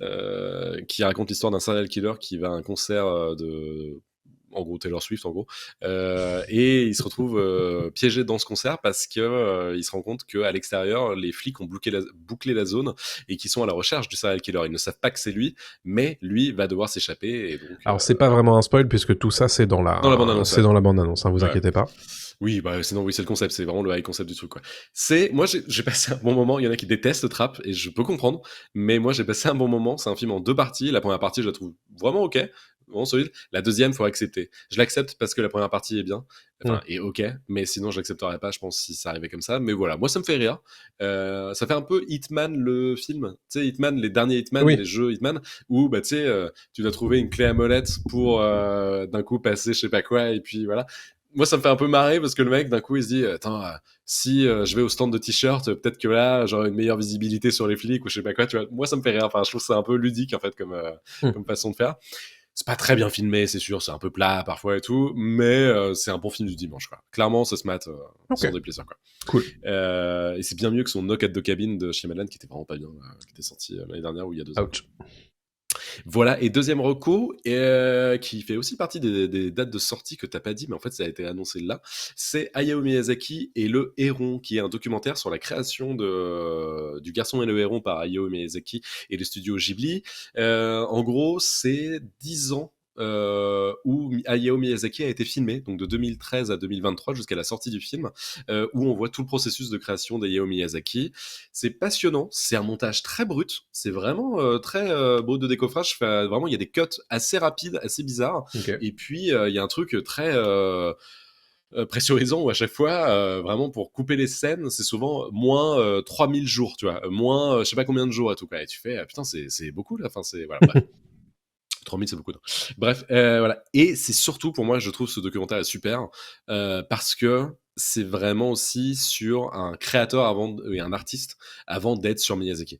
Et en fait, c'est vraiment un docu sur ça. C'est Ouais. vraiment un artiste en plus sur sa fin de vie. Hmm. Et tout le film peut être extrêmement badant parce que souvent ça vient où on le voit lui qui perd son mentor. Et en fait, il en parle tout le temps. Et en fait, il devient obsessionnel. Il fait, mais en fait, je vais le mettre dans le film. Et en fait, tu te rends compte qu'il a mis plein de gens qu'il connaît, plein de gens qui Hmm. ont compté pour lui dans le film et qui ressortent D'accord. dans le film, tu vois. Et ben, je sais pas, pendant un moment, tu vas voir son assistante Ouais. avec qui lui prépare son thé ou des trucs comme ça, quoi. Et puis la scène d'après, bah, tu vois qu'il était à l'enterrement, quoi. Et qu'elle est plus là, quoi. Et qu'elle est plus jeune que lui en plus, quoi. Elle a genre 50 ans, tu vois, un truc comme ça, et qu'elle est décédée, quoi. Et puis, scène d'après, tu vois quelqu'un qui lui apprend que, bah, il y a machin San, un de vos potes qui a un cancer, quoi. Et tu fais, ah, ok. Enfin, en fait, c'est ça. Il perd tous ses potes au fur et à mesure. C'est un vieux qui perd tous Hmm. ses potes, pourtant qui fume comme un pompier. Genre, mon Dieu, c'est un fumeur de l'espace, quoi. Oh là là, Ouais, bah chaque scène, ça. il est en train de cloper, quoi. Il a la moustache jaune. Mais ça l'empêche qu'il continue de vivre, d'exercer son art, parce qu'en fait, tu vois que c'est un mec qui ne sait pas faire autre chose. Ouais. Et c'est dit dans le documentaire. Il y a un de ses proches qui s'est d'ailleurs occupé du marketing, et c'est un mec très bon, qui Ah, le s'appelle fameux. Suzuki, je sais plus quoi, Hmm. qui lui en fait a décidé justement ils le disent pas dans le docu, hein, mais c'est lui qui a décidé ça, de ne pas mettre de bande-annonce, de ne pas mettre Hmm. de quoi que ce soit avant la sortie du film. Mais bref. Et dans le film, c'est l'un de ses proches, et d'ailleurs le héron est vachement inspiré de ce mec-là, un peu genre, bref. Mon Dieu, je m'excuse auprès des auditeurs, ça ne veut rien dire ce que je viens de faire. Ce mec-là dit de Miyazaki que si on le filmait dans sa vie quotidienne, on se ferait chier comme jamais, Ouais. parce qu'en fait, il y a rien à filmer, quoi. Par contre, si vous le filmez au bureau, c'est beaucoup plus intéressant, parce qu'en fait, sa vie, Hmm. c'est ça, quoi. Sa vie, c'est ça, en fait. Vraiment, c'est Waouh. dessiner, c'est créer et tout, quoi. Donc allez-y, regardez-le. Et je viens d'apprendre, mais genre 1 heure avant de faire l'émission, que le film débarquera sur Netflix le 6 décembre prochain, alors qu'il a été diffusé au cinéma sur 2 jours Oui. fin novembre, et qu'ils nous disaient tous en mode profitez-en, c'est inédit, c'est super. Se trouve, il sera pas du tout diffusé sur des plateformes. Et là, Hmm. t'apprends quelques jours après qu'il est diffusé sur Ouais. Netflix le 6 décembre prochain, et il sera même dispo en physique apparemment Ouais. aussi. Donc c'est pour ça qu'il Donc avait voilà, une distribution limitée que sur 2 jours. exactement. Ok. Mais par contre, je suis très content de l'avoir vu au cinéma. Ouais. C'est vraiment un film Trop qui cool. était cool à voir. Voilà. Hayao Euh, Miyazaki et le héron, regardez-le. Que Impeccable. vous soyez fan de Ghibli ou Ouais. pas, c'est Est-ce que mieux, ça a évidemment, informé mais un petit peu ton... Parce que je me souviens que t'avais pas trop aimé Le Garçon et le Héron. tout à Est-ce fait. que ça a un peu informé, du coup, ce que t'avais pas aimé et c'est le pourquoi un peu de tout ça, quoi? Alors, 2 trucs, ça m'a donné envie de le revoir, évidemment, Ouais. parce que je l'ai pas revu depuis, donc ça, faut absolument que je le revoie, parce qu'en Ouais. fait, oui, ça m'a informé dans le sens où tu vois qu'il a mis telle obsession, Ouais. tel trauma Hmm. dans tel personnage, Hmm. et ça raconte ça, en fait, le film.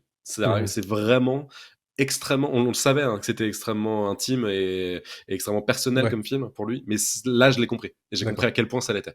Trop cool. Donc c'est trop bien pour ça, et oui, ça m'a vraiment aidé à mieux cerner le film, que je pense ne pas aimer encore une fois, et je pense que je l'aimerais pas spécialement Hmm. pour d'autres raisons, mais je vois mieux maintenant ce qu'il Ouais. a voulu faire avec ce film là, quoi. Ah, c'est Et cool d'avoir l'angle de l'artiste aussi, quand même. C'est c'est tellement trop bien. rare que... Et puis tu vois des créateurs aussi, tu vois le mec d'Evangelion ou Evangelion, tu vois, qui Hmm. bosse avec lui à fond et tout, il fait ah putain, maintenant ça devient Evangelion, ce que je fais, c'est plus vraiment Ghibli et tout, enfin tu vois, voilà, il sait que c'est la nouvelle génération qui arrive, tu vois, donc Ouais. des trucs comme ça. Et un mec extrêmement modeste aussi. Et Hmm. tu le vois pas colérique comme on peut le croire, en fait, il est pas du tout chiant. Ok. Tu vois pas son fils du tout, par contre. Il n'est pas évoqué une seule fois, son fils Goro Miyazaki. Ouais, C'est il quand y a même. eu une problématique de Donc père-fils, je pense, hein. ouais, mais quand tu vois que tous ses potes sont là et que ça parle vachement Hmm. de. Voilà, mais Ouais, non, lui, je sais. son fils n'existe plus du tout, quoi. Ça a l'air, ouais. C'est très compliqué et puis tu vois le Japon aussi, c'est cool. Tu vois les petites rues du Japon et tout, Tant qu'à tu vois faire. des trucs comme ça, donc c'est très sympa. Ça donne envie d'y aller? Ouais, j'aimerais bien y aller un de ces quatre. Ça serait cool aussi. Donc voilà pour la petite reco. Impeccable. Bon, il y a quand même quelques recos dans cette fin Oui. d'épisode, ça c'est Oui. pas si mal. C'est pas si mal. Bah écoutez, après presque 2 heures d'enregistrement et de Ouais, podcast, désolé. on va se laisser là-dessus hein, pour cet épisode 66, du coup, qui est l'avant-dernier diffusé en direct sur Twitch le lundi soir, avec le rendez-vous du lundi soir. Ce qui ne veut pas dire qu'il y aura pas d'autres lives un jour, mais voilà, on vous tiendra au courant des horaires un peu plus erratiques hein, sur le début Oui. de l'année prochaine, avec une pause, hein, comme le disait Adrien, probablement jusqu'à fin janvier, début février, et on vous tiendra au courant, bien sûr, de tout ça sur Discord, donc rejoignez la page, ça nous fera évidemment très plaisir. Carrément. N'oubliez pas les petites étoiles, hein, si vous êtes toujours là, probablement que c'est que l'émission vous plaît, donc n'hésitez pas à lui donner un petit coup de pouce, c'est gratuit, et ça aide énormément pour le référencement du podcast. Allez, on se donne rendez-vous très probablement dans 2 semaines hein, pour Yes. l'épisode 67, qui sera du coup le dernier enregistré en live le lundi 16 décembre à partir de 20h30. Rendez-vous est pris. À très bientôt tout le monde. Salut à tous. Salut à tous.